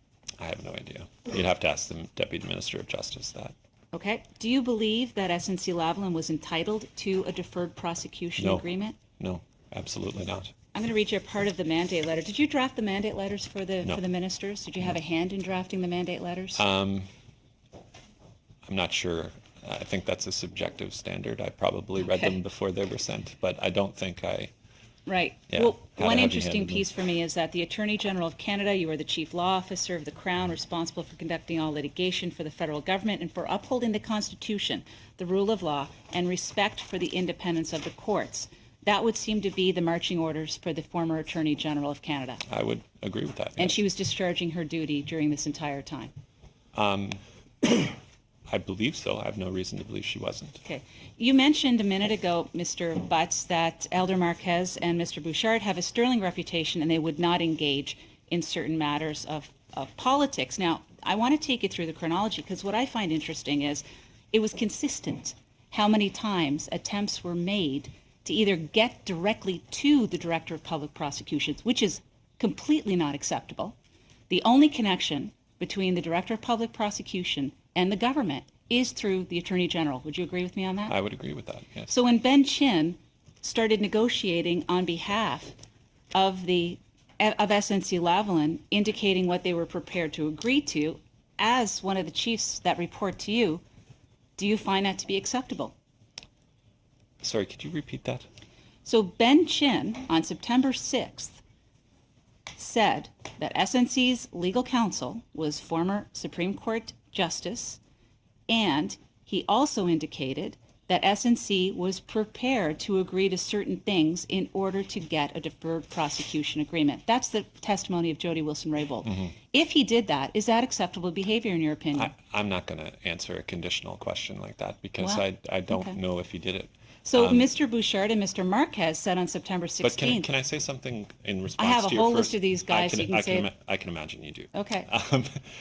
But about this idea that someone tried to directly interfere with the DPP, on February the 12th, my understanding, when making a public comment on another matter, which is the one I think you were alluding to earlier, which we should not discuss here,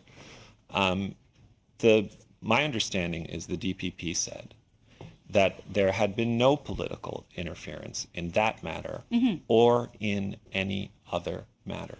Correct, but what I'm talking about, Mr. Butts, are the attempts to be political. And I'll bring you one more. Matthew Bouchard and Elder Marquez said, according to Jody Wilson-Raybould, that the individual Crown prosecutor wants to negotiate an agreement, but the director did not.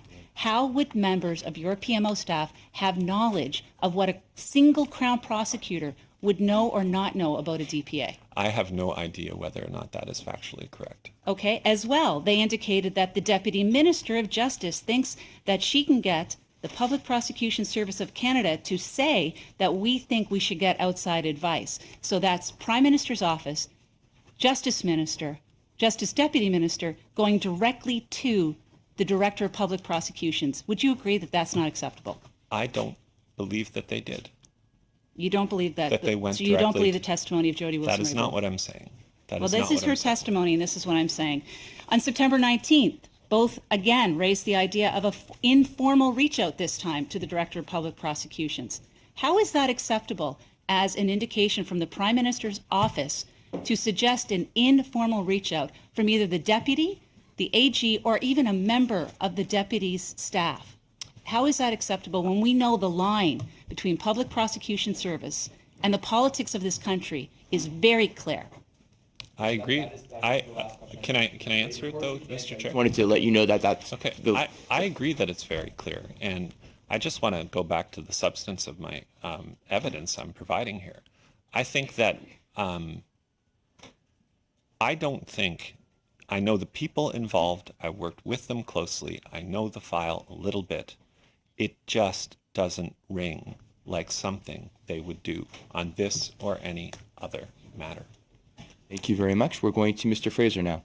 Thanks very much. Mr. Butts, I just want to pick up where I was earlier and go to now to the meeting of December 18th that you had with Kitty Telford and the former Attorney General's Chief of Staff at the time. How commonplace would it be that you would have a meeting with a Chief of Staff regarding an important matter that was of concern at the time? Very. We met with Chiefs of Staff all the time, both together and separately. Okay. How did that meeting actually come about? Who actually coordinated that meeting? I don't recall.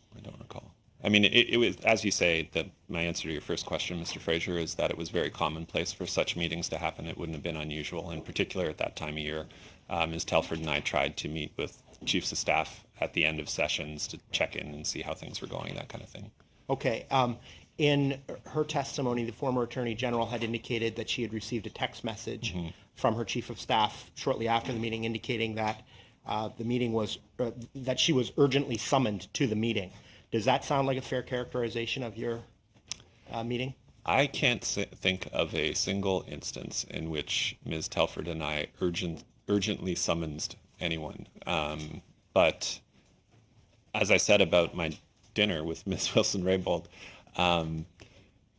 people can come away with from the same experience with different impressions. So I have said many times, as I'm sure you've heard me say in caucus at points, Mr. Fraser, that the longer we are all in these jobs, the more people see us as these jobs and not as people. And I think that carries with it a responsibility to be conscious of power dynamics between people. And I like to think, and nobody's perfect, but I like to think that Ms. Telford and I were very conscious of that. Would you say it's fair to characterize that the main tenor of that meeting on December 18th was in order to discuss retaining external counsel to give an opinion about the correctness of a DPA? I believe that's a fair characterization, but I can't be sure. And I know that the biggest contentious issue that we were discussing with the Minister of Justice and Attorney General's office at that time was the directive on civil litigation matters involving Indigenous people. And there were concerns in different places with different people and different ministries, and most of the discussions that I recall between our office and theirs and hers at that point in time were about that subject. So I'm sure that came up as well. it was indicated in the text messages from the chief of staff to the former Attorney General that you said that there was no solution here that does not involve some interference. What do you say about that? Well, I think I answered that question a little while ago, Mr. Fraser, but that is not what I said. I do remember that part of the conversation, and I think this is the this is the heart of the matter here. Does asking for external advice constitute political interference? And I think by any reasonable definition of the term, it does not. With regard to Katie Telford, you were in the meeting and Katie Telford had indicated about arranging op-eds. And I know you touched on it earlier, but can you expand a little bit on exactly your understanding of that comment that was made? Yeah, it was, it's not a sophisticated tool in politics to ask your supporters to support you, right? And it's a common practice. It's probably been around as long as there have been op-eds, that whatever position the government is taking or an opposition party is taking, they seek out supporters in the free press. I want to just return for a moment to your opening statement where you mentioned that there seemed to have been a breakdown in the relationship with the former Attorney General. Can you explain how you arrived at that conclusion and when that happened?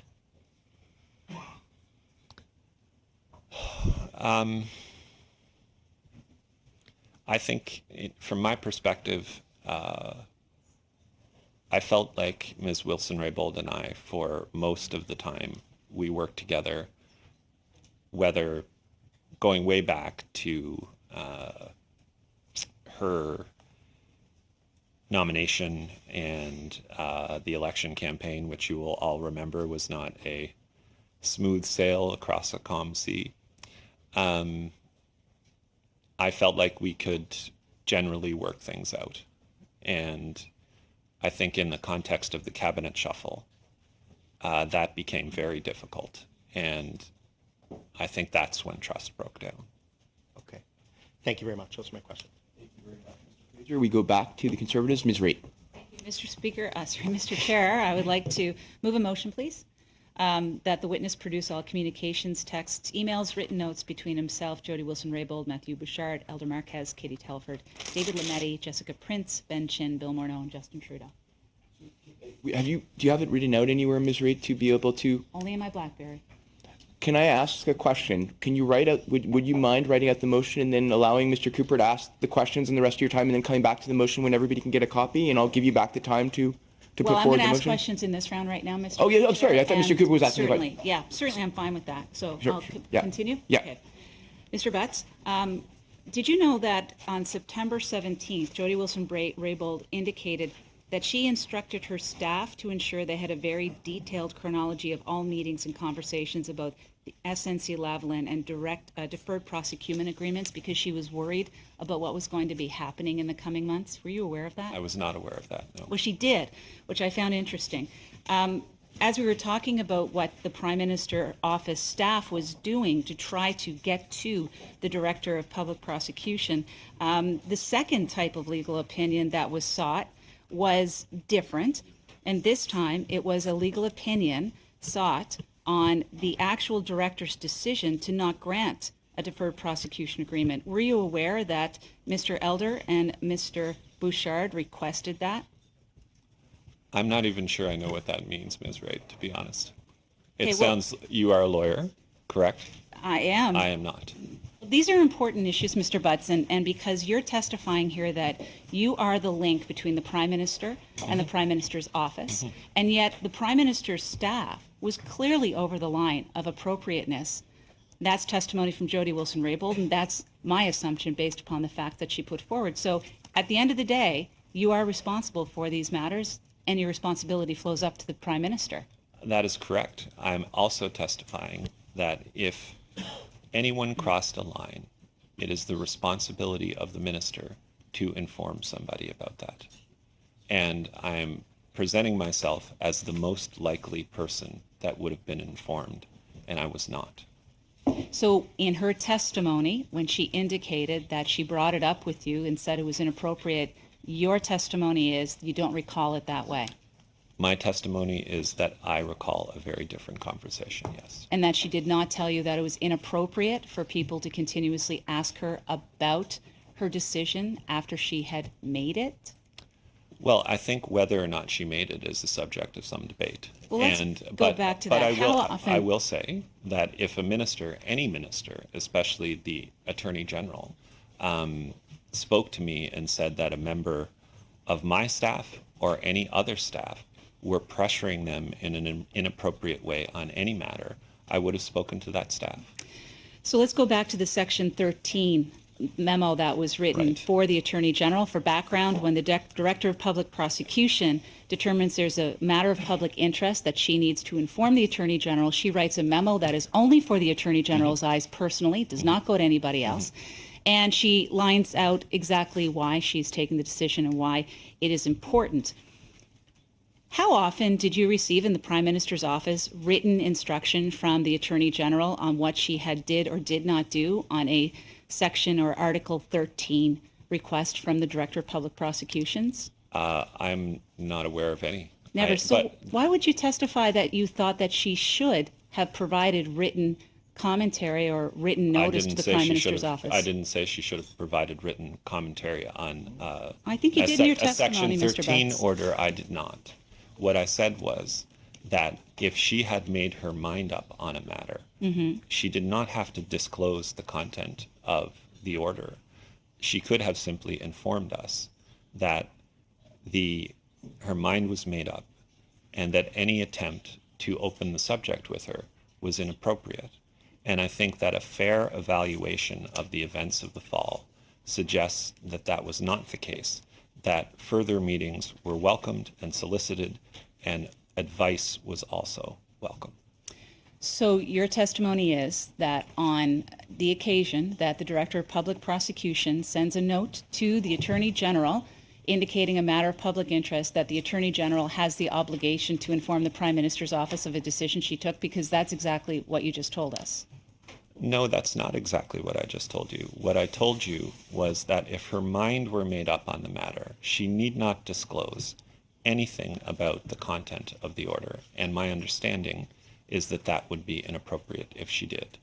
But if there were ongoing discussions, which she is welcoming, the minister is welcoming, and in some cases soliciting, that it is inconsistent with the supposition that her mind is made up, and it is also inconsistent with our understanding of the law and the way we were briefed on how the law operates, because no verdict had been rendered in the case, and it was possible that new information could come to light. And in fact, not only was it possible, it happened in the case in this case, when the DPP rendered a fresh judgment on October the 9th. So Your time on questioning is expired. Do you want to move the motion now? So we have a copy by email, but I don't know if there's a copy that members could get. Did anybody write it down on a paper or anything that members could get distributed? No, but you can. We'll read it into the record. Well, it's not that long. Maybe people can do it without a written document. Ms. Raitt, go ahead. I don't have it in front of me right Oh, now. so Ms. Raitt, would you like me to read what you have? Would you read it for me? That would be So, excellent. yes. So what we have from Ms. Raitt, colleagues, is that the witness produce all communications, texts, emails, written notes between himself and the former Attorney General Jody Wilson-Raybould, Matthew Bouchard, Elder Marquez, Katie Telford, David Lametti, Jessica Prince, Ben Chin, Bill Morneau, and Justin Trudeau.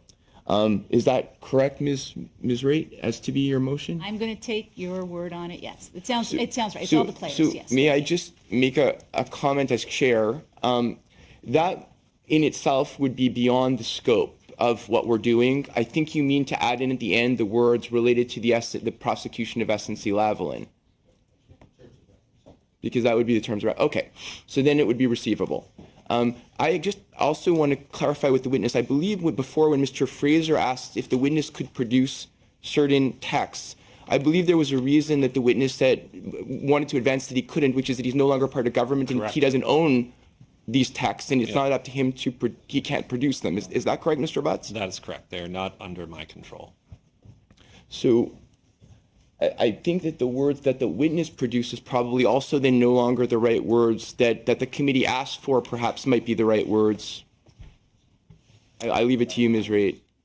Well, the witness is indicating that he can't produce them on his own, but his counsel can certainly ask for it if he wants to. But if you think it's more, look, we want to get to a result at the end of this, and the result is we'd like to have copies of those items since the witness came forward and indicated he had these items. It would be very helpful to see these items. So if I'm in your hands, if you think it's easier for us to go ahead and ask for it in a different way than through the witness, then that would be fine. Let me check with the clerk. Yep. Just can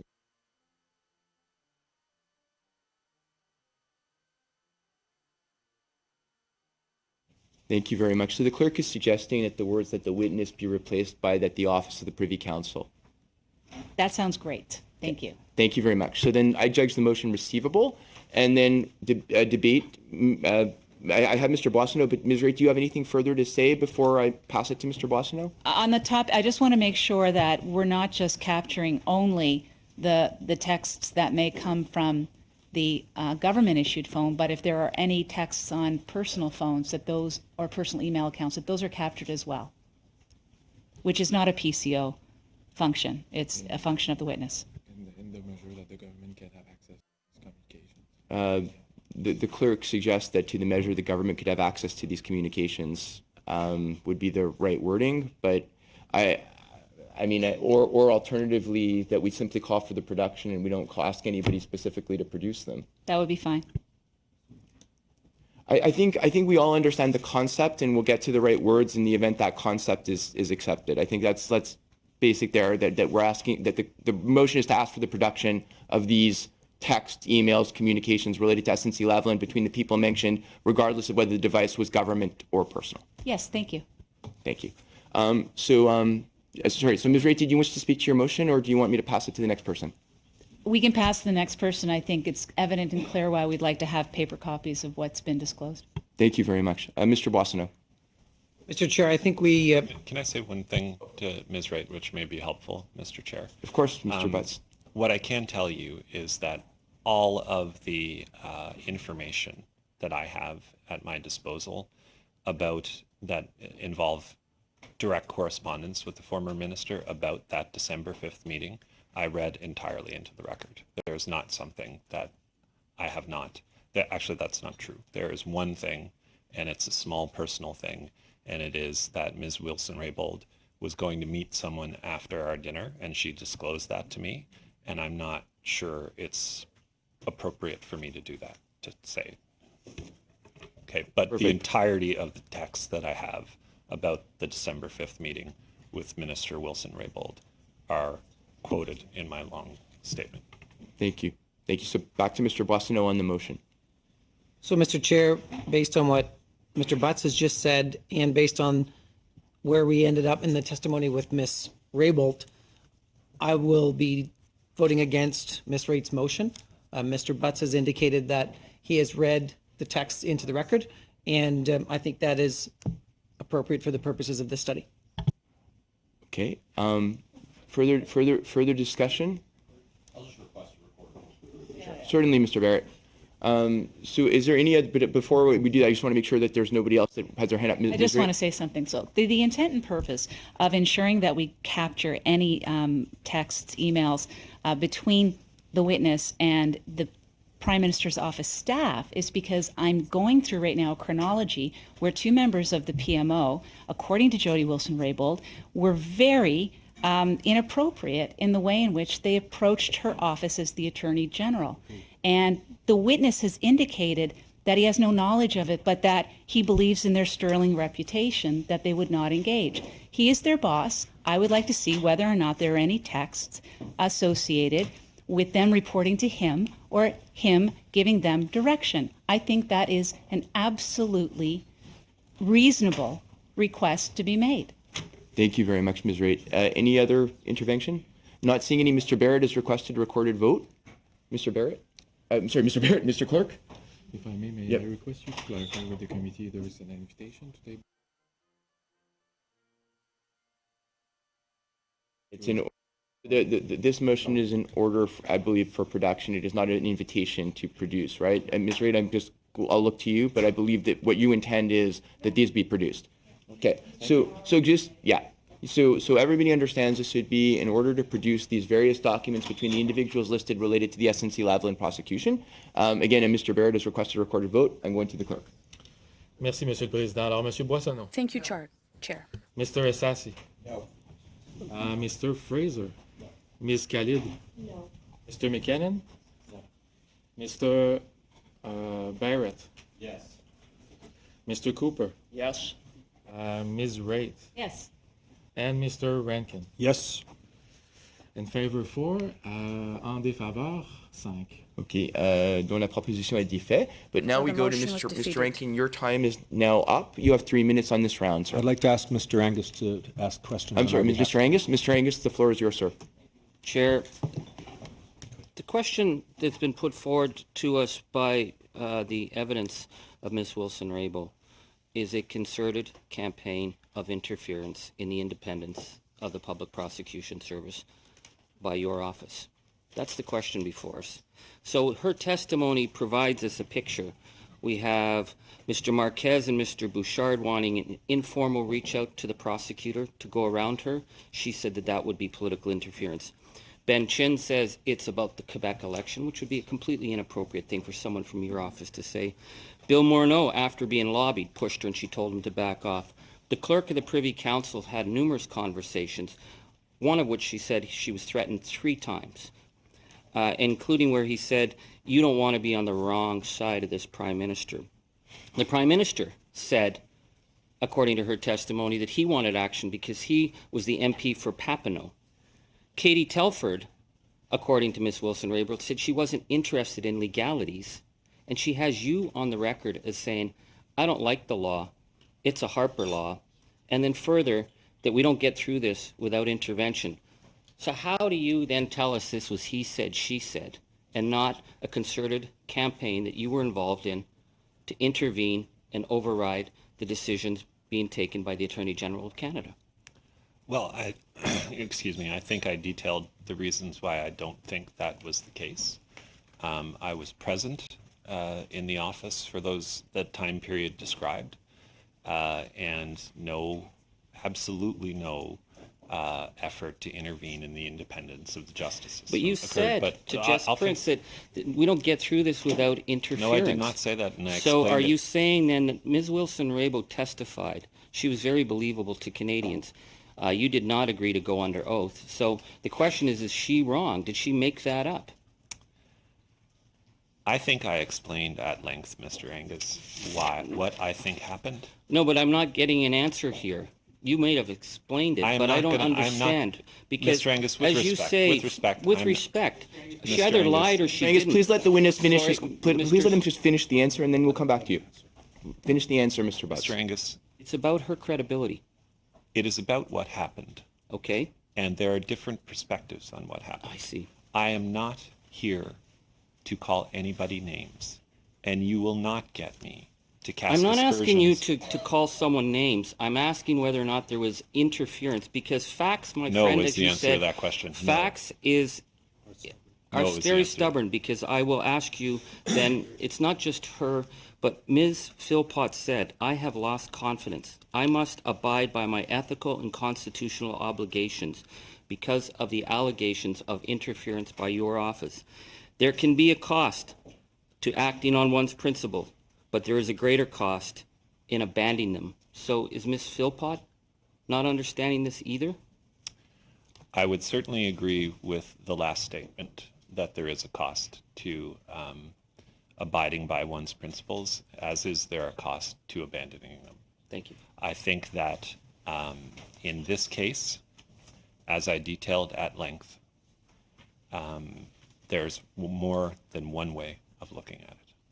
Thank you very much. That ends the second round. I just would note that the witness did not refuse to be sworn in. The committee voted against swearing him in, as we have voted against swearing in any other witness on these meetings. So now we're at the third round. The third round is 6 minutes to the Conservatives, 6 to the Liberals, 6 to the NDP, 6 to the Liberals.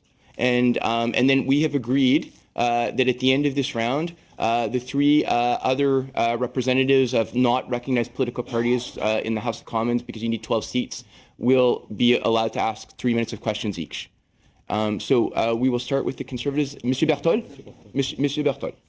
Merci beaucoup, Monsieur le Président. Monsieur le Président, Monsieur Butts, dans votre témoignage, vous avez dit clairement ni son départ du ministère de la Justice, ni l'entrée en fonction du ministre Lametti au sein de ce dernier n'avait quoi que ce soit avec SNC-Lavalin. Monsieur le Président, j'aimerais demander aux témoins pourquoi le gouvernement du Québec a-t-il reçu comme indication à plusieurs reprises, dont ici même à Gatineau à la fin janvier, une quinzaine de jours après le remaniement, que le dossier SNC-Lavalin était réglé et qu'il y aurait un accord de réparation, que c'était un deal qui était conclu.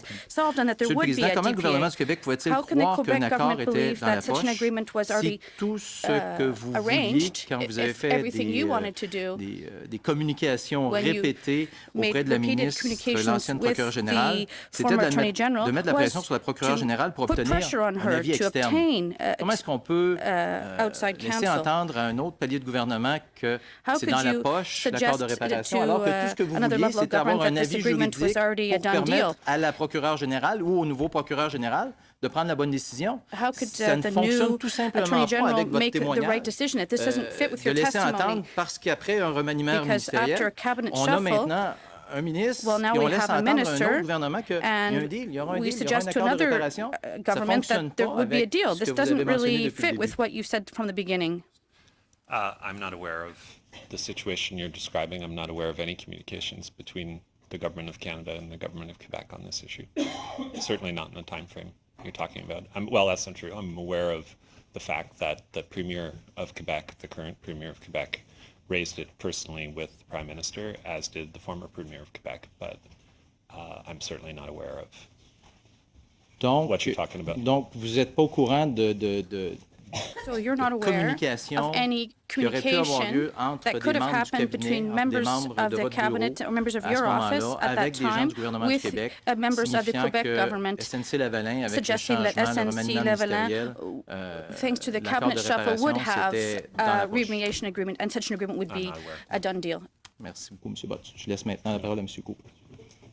Great. Thank you, Mr. Chair, and thank you, Mr. Butts. You indicated that you know Mr. Bouchard and Mr. Marquez well. Would it be fair to say you spoke with them every day? No. Well, I would say 4 of the weeks in question here that you're examining, I was in Washington. So not every day, no. Certainly not in the affected time period. But they were briefing you?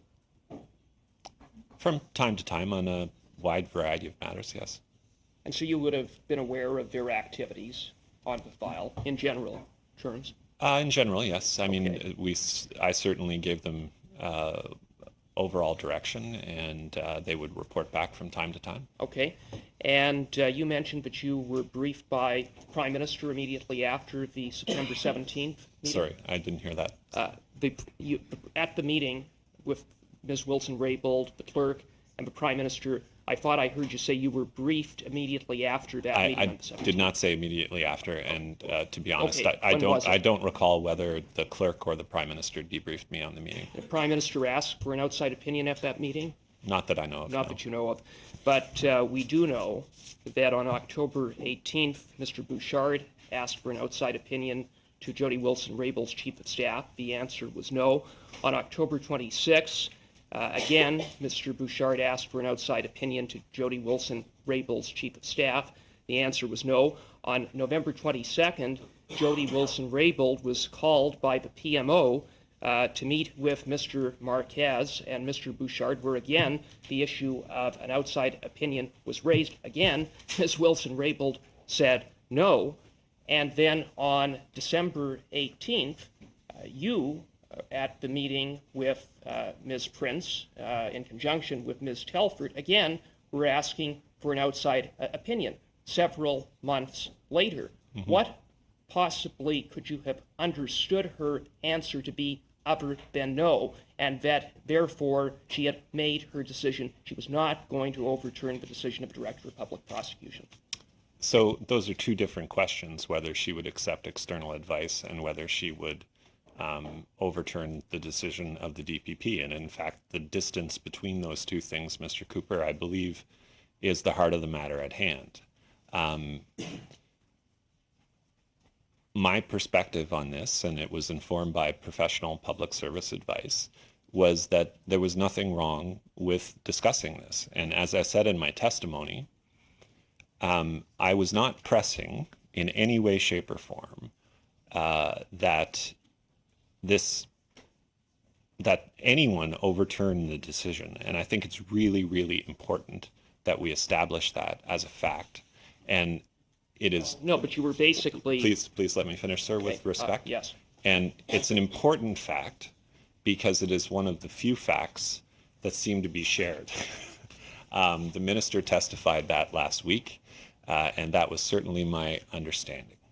What I said in my statement about the meeting with Ms. Prince was that I sought to understand the minister's reticence on that file, on the concept of receiving independent advice, and made the case for doing so as a matter of sound public policy. In other words, there was not a respect for her judgment to review the facts and review the law in the exercise of her prosecutorial discretion to overturn a decision that had already been made by the DPP, having regard for the facts and having regard for the law. Could you just note that last question? I'll let the witness respond. Sure, and I'm happy to respond, Mr. Chair. And I should have said this more vividly at the outset, but I appreciate the opportunity to come here and speak with colleagues. I think it's an important matter you're discussing, and I hope that the evidence that I've provided can aid in your deliberations.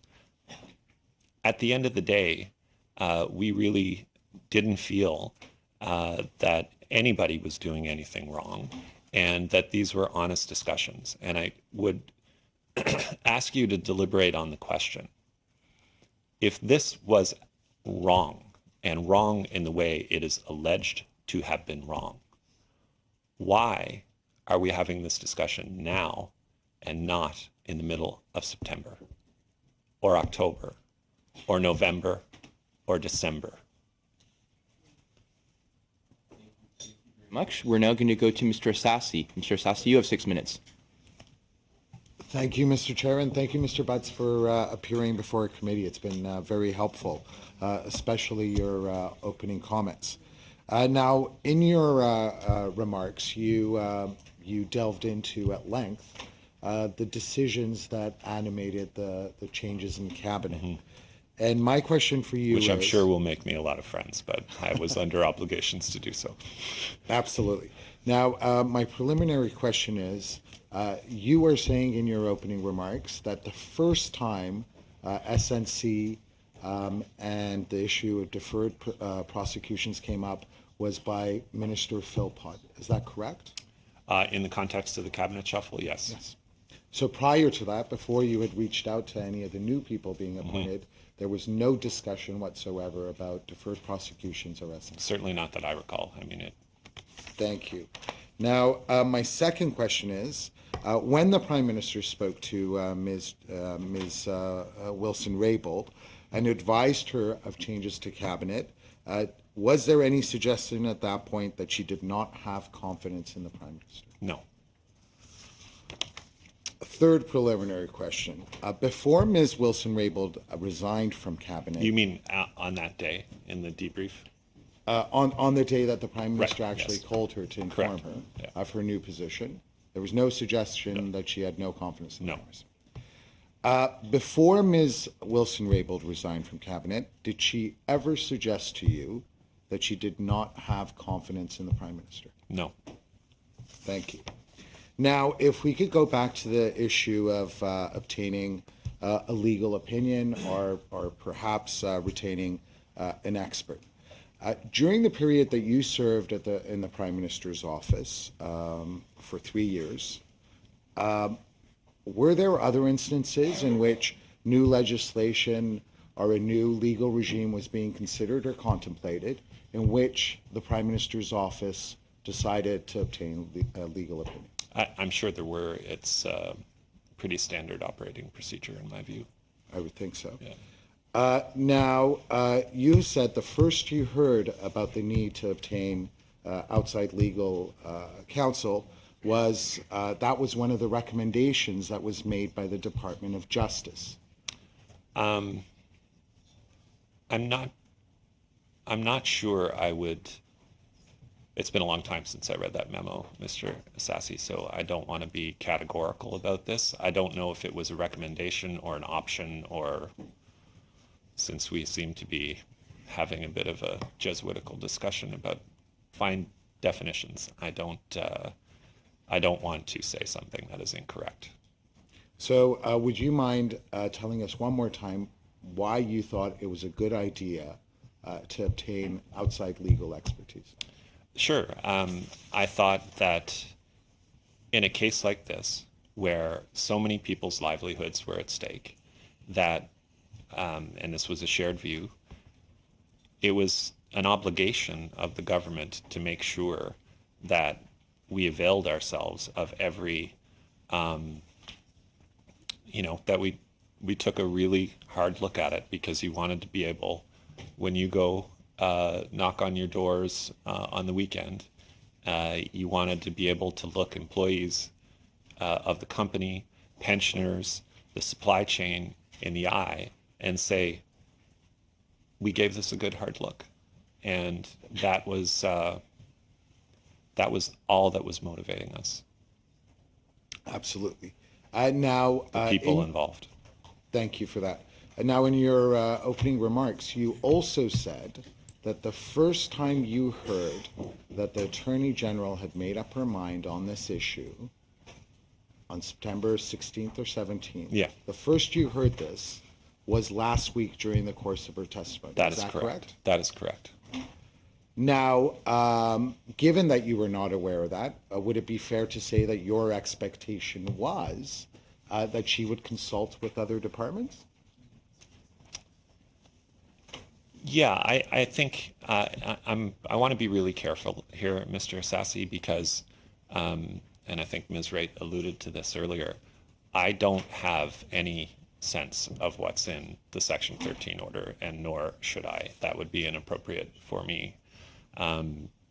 But we thought broad consultation was really appropriate. Yeah.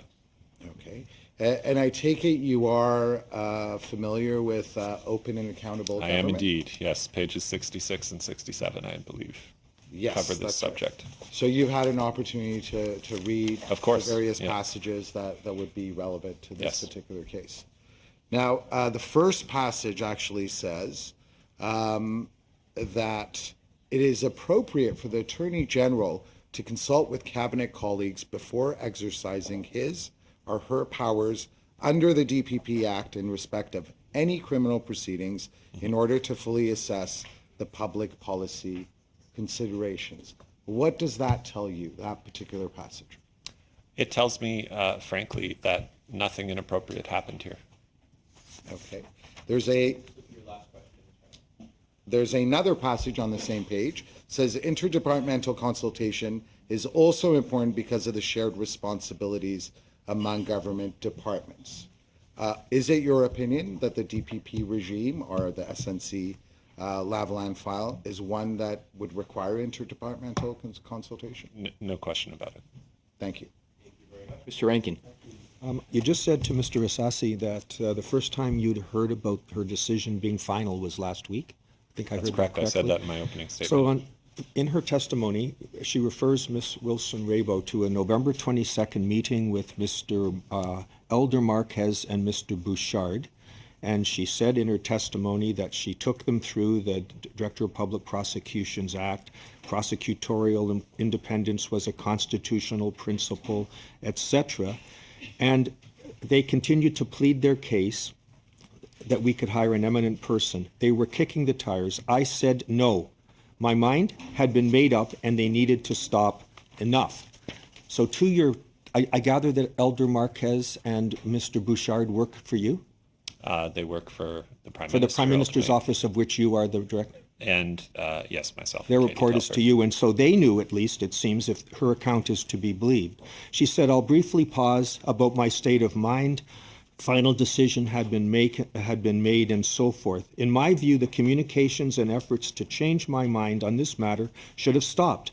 Various officials also urged me to take partisan political considerations into account, which was clearly improper for me to do so. We either have a system based on the rule of law, the independence of the prosecutorial functions, and respect for those charged to use their discretion and powers in a particular way, or we do not. So she said very clearly to your staff that this was to be the final decision. Mr. Butts, what we're here to do, this is to determine whether a line was crossed, whether there was independent, whether the line we must preserve between an independent Attorney General's function and appropriate considerations of relevant public policy factors was crossed. It seems clear from her testimony that subjectively she felt inappropriate pressure. Whether that's true or false or right or wrong, there's no doubt that's how she subjectively felt. But objectively, given all of the interventions, all the times she said no, the fact that there was no new evidence to be brought forward, the hounding that she claimed existed, how can we but conclude that that line was crossed? Well, I think that 20 points of contact over 4 months is not a lot of contact, Mr. Rankin. And I think that if she felt at the time that the line had been crossed, then she should have been, she had lots of opportunities at her disposal to make that clear and put it on the record. So telling it to your senior officials wasn't enough. It had to be someone else she had to go to. I'm not going to comment on what happened in a meeting I wasn't present for, Mr. Right. Rankin. So But I do believe, as I said in my statement, that if something this wrong had happened, that she had an obligation to at least inform the Prime Minister in writing. Yes, I believe that to be true. Mr. Angus will use the rest of our time. Thank you. I just want to follow up on what my colleague started, because on September 21st, she stated that this decision was no longer hers because the issue had been filed in court. It was no longer possible. You tell us you just became aware that her mind was made up last week. I find that surprising. November 22nd, the PM asked Mr. Bouchard to meet. She told him they needed to stop, and yet you're just now aware of this. December 5th, she says that she met with you at the Chateau Laurier and that Jerry took over the conversation and said, we need a solution. He said, I needed to find a solution. That's where she said that you didn't like the law because it was a Harper law. Then December 7th, she receives a letter from the PM and says that this is before the court. Then December 18th, there's an urgent meeting where they said, you said there was no solution that does not involve interference. And Katie Telford says, I don't want to debate legalities. And then December 19th, Mr. Wernick pressured her to speak to the prosecutor, and she said at that point she was waiting for the other shoe to drop, and the other shoe did drop. She was let go, and she's asked you when she was being let go whether or not this had to do with SNC, and you had asked her if this was questioning the integrity of the Prime Minister. How is it possible that you could run an office with that many people pressuring the Attorney General, and now you're surprised and didn't know what was all going on around you? How can you be credible to us when Ms. Wilson-Raybould gave us such clear, consistent testimony of a pattern of interference in an independent prosecution? That is not my testimony. My testimony is that, as I said at the outset, I have a very different version of events. And I will say, I am not going to cast aspersions on a former colleague. I think that I tried to explain. But just in all fairness, I just want this on the record. But I have a right to ask because Mr. Mangus, your preamble was a minute and a half. I'm just going to let the witness finish the answer. Mr. Angus. Did she tell the truth? Yes or no? That is the question. Not whether you're trying to be mean to her. That is not the question. If she told us the truth, then your testimony and the testimony and the credibility of the Prime Minister's office is in question. That is the question today. I believe that everything I have said to this committee today is the truth. and I believe I described the events as they happened. Thank you very much. We'll move back to Mr. Asasi. Mr. Asasi, you have 6 minutes. Thank you, Mr. Chair. Now, I'd be remiss if I didn't point out to a third passage on page 67 of Open and Accountable Government. The third passage reads, formal consultation may also be warranted in cases that are of significant public interest, which raises legal issues of national importance, or which involve certain specialized areas of law. Do you think in this particular instance, it would have required that the Attorney General consult perhaps with the Department of Finance? That sounds like you're asking me to do a technical evaluation based on the meaning of the law, but I think a common sense approach to this is that you take all of the input from your colleagues, and if you think that that input is appropriate, you tell them it's inappropriate. And if it gets to the point where you think it's as inappropriate as the former minister clearly now thinks it was, then you should inform the public at the time. Thank you for that. Now, we heard from Ms. Wilson-Raybould during her testimony that she first received a notice from DPP regarding SNC on September 4th while in Australia, that she returned to Canada 8 days later on September 12th, and that by September 16th, she had made up her mind. Mm-hmm. In your opinion, would that have provided her enough time to do her due diligence, to consult with various departments? Well, I think I covered that in my testimony, Mr. Sassy. I think it's a challenging explanation for the people whose jobs were at stake. Absolutely. And you were explaining it to us today that your understanding is that when the public prosecutor is considering a particular file, that any time new evidence comes to light, that there should be a consideration of the matter, that one has to look at it with fresh eyes?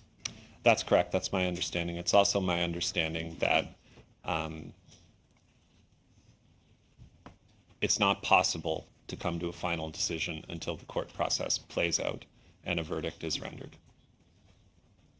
So are you concerned that she made her final decision before she actually consulted with the Prime Minister? I think I have a lot of concerns about this, but I'm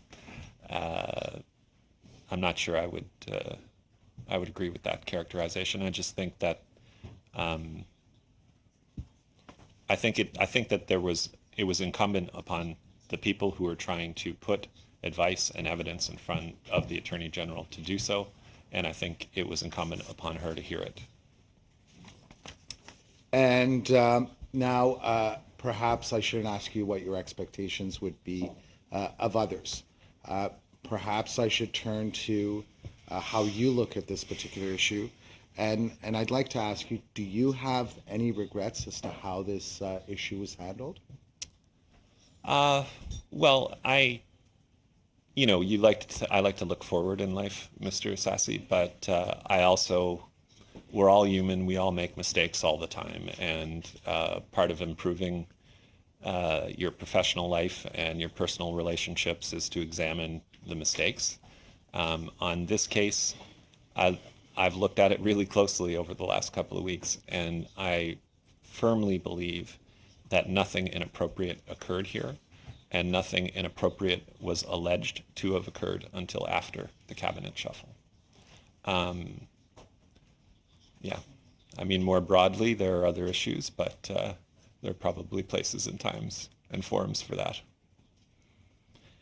And in your opening statement, you mentioned you corresponded with Ms. Wilson-Raybould regularly.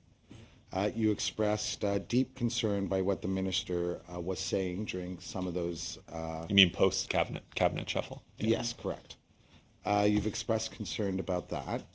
Can you share with us today what the minister said and how that led you to determine there was a breakdown in communications? Yeah, I think that part of her characterization of those conversations, and there were at least 4 or 5 of them, and they were long and they were personal and they reflected two people trying to deal with a very difficult issue. There was a point where the minister asked me directly if her departure from the Ministry of Justice and Attorney General had anything whatsoever to do with the SNC-Lavalin matter, and I said no. And I did say, I asked her in a surprised tone whether she was questioning the integrity of the Prime Minister. It wasn't an accusation, it wasn't a threat, it was genuine surprise that someone that I had spent so much time with and that the Prime Minister had spent so much time with could interpret the request being the move in such a dark light, to be honest. And lastly, you do indicate that the Prime Minister did offer her the portfolio of Indigenous services. Correct. Why was that important to the Prime Minister, and what did he have in mind when he offered her that portfolio? Well, not very similar, as it turns out, to the, as everyone in this committee knows, the Splitting Vine Act was a Royal Commission recommendation, and when the Prime Minister, through the cabinet shuffle in 2017, I believe in the summer, I could be wrong about that, created the new Indigenous Services portfolio, he made a really strong point, I felt at the time, of appointing Minister Philpott to that portfolio. She was obviously in her dream job in health, and she took on that role because we had a collective understanding, as you folks know around the government, about how important the reconciliation agenda is.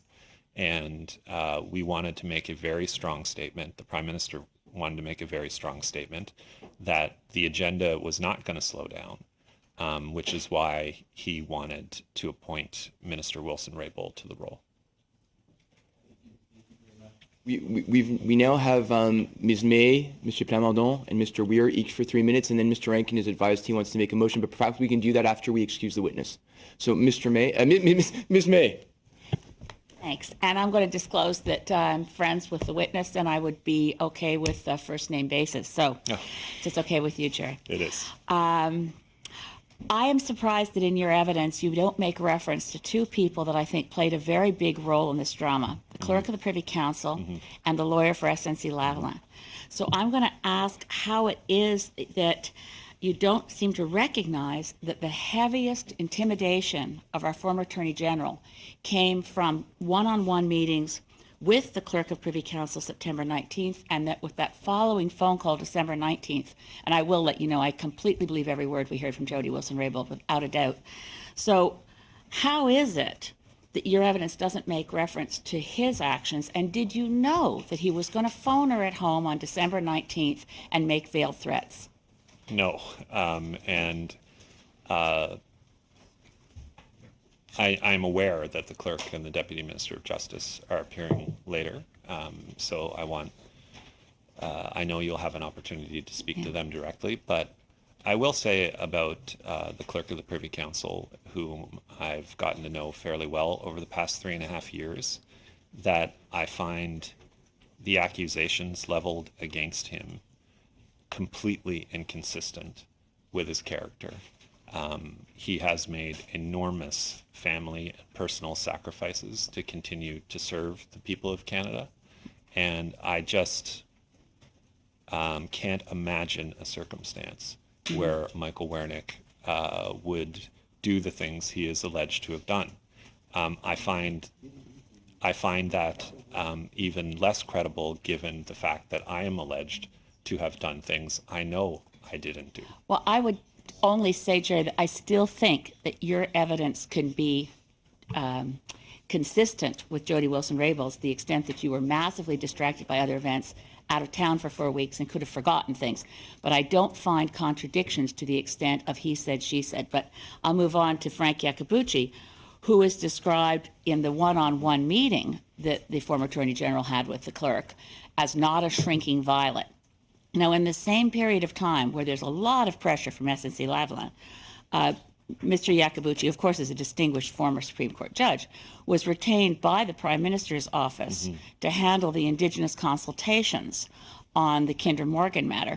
Did that lead to you having conversations with SNC-Lavalin's lawyer on the subject of these threats that they might leave the country? No, I've never had a conversation with Justice Iacobucci on SNC-Lavalin. Can I ask then, did you seek independent evidence of any evidence that there was a threat to jobs? This is all riding on the threat to jobs, but based on the 2018 audited financial statements of SNC-Lavalin, they currently have $15 billion in back orders. They have a very secure financial situation with gross revenues of $10 billion.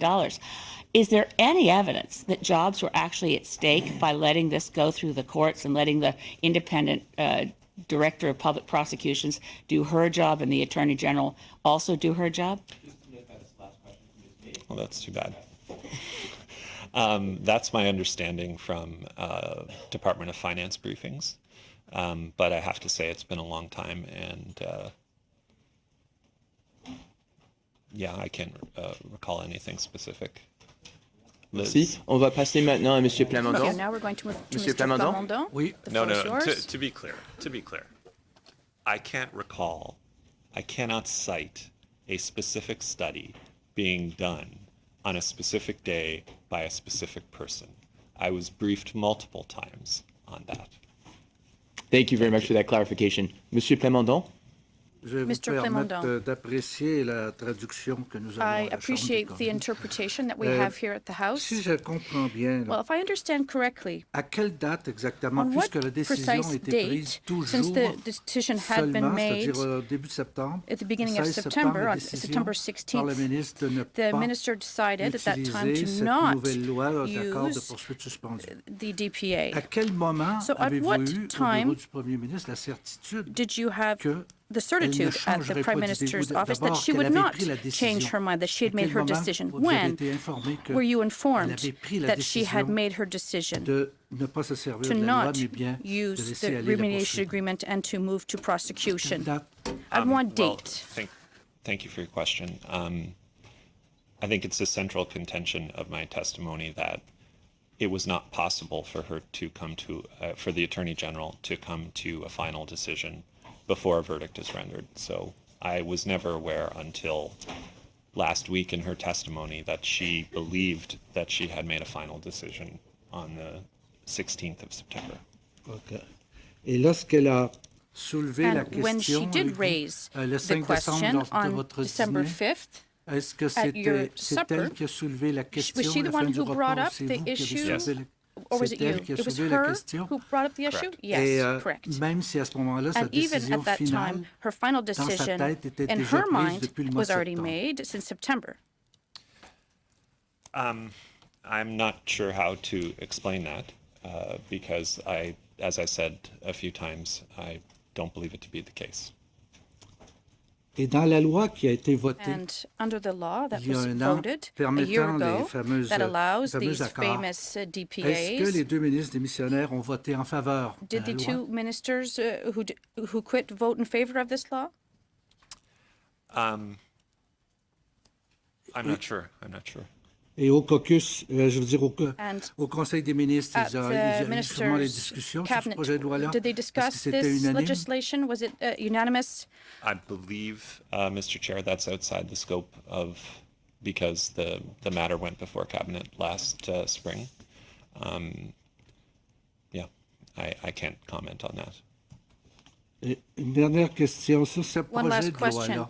On this bill, Cela permet it à la allows ministre en poste ou au the ministre minister en poste d'intervenir to intervene et de dire and to non, say, je vais aller à no, une I'm entente going plutôt qu'à une to reach an poursuite. agreement rather than Jusqu'à quand? to Est-il vrai prosecute the que c'est company. jusqu'au moment And up to de la when? décision Is it du until juge? the Jusqu'à judge makes a ce que le decision, until jugement that soit time, rendu, until a elle peut verdict is intervenir pour made, faire that she can une entente intervene qu'on to appellerait ask hors for cour. an agreement Est-ce que c'est bien outside of cela? court? Donc, Is c'est that encore the case? possible? Is it still possible at that Yeah, I time? believe that still to be the case. My understanding from the briefings I got at the time was that intervention was still possible until a verdict is rendered.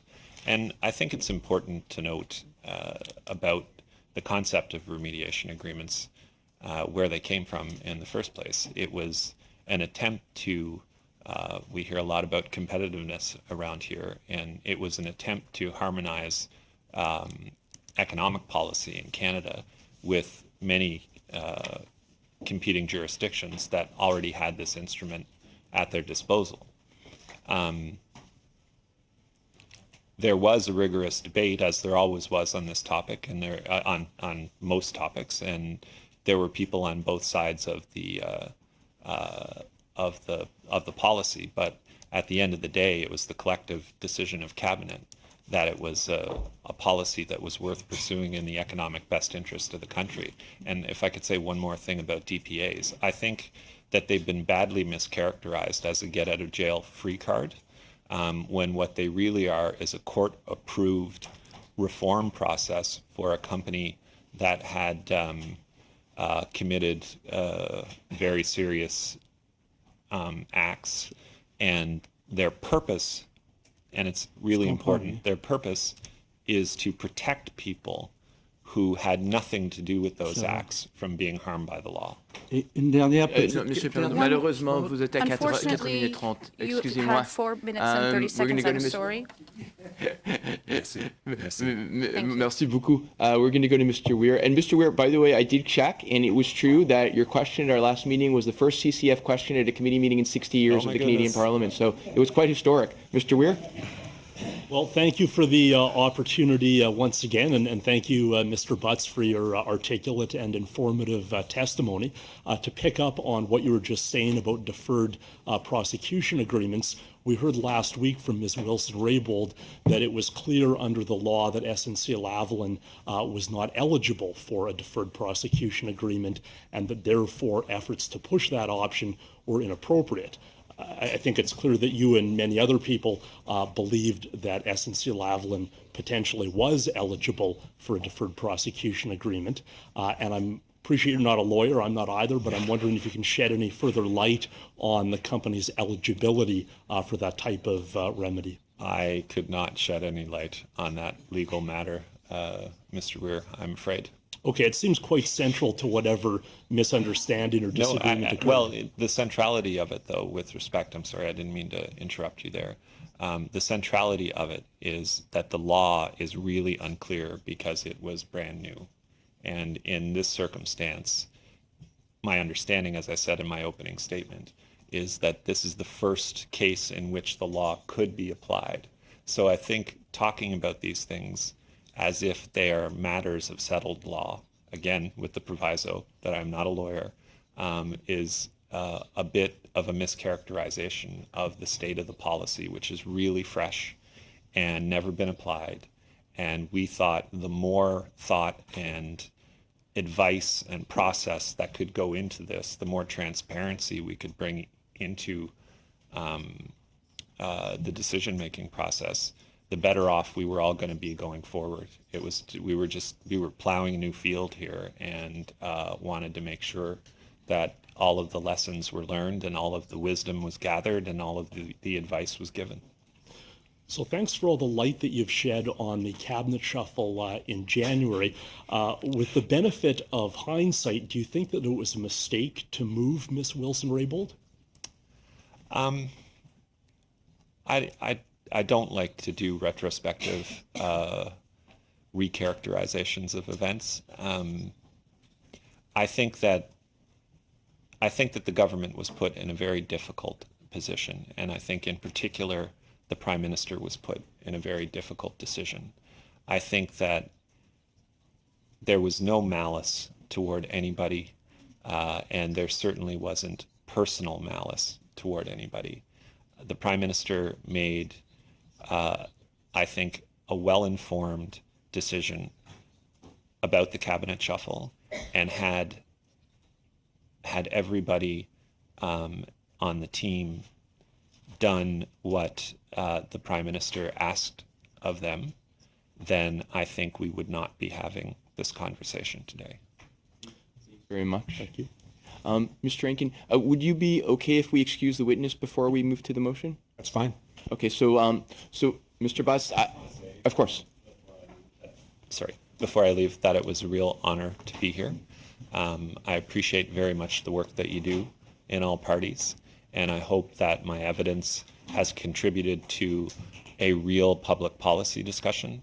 And I thank you all for your time and friendship. Thank you. And in return, I want to thank you very much. I think your testimony was very helpful. Hearing your perspective was very helpful to our work. So thank you very much, Mr. Butts. And I'm just going to suspend for 1 minute so everybody can shake Mr. Butts' hand, and then we'll resume.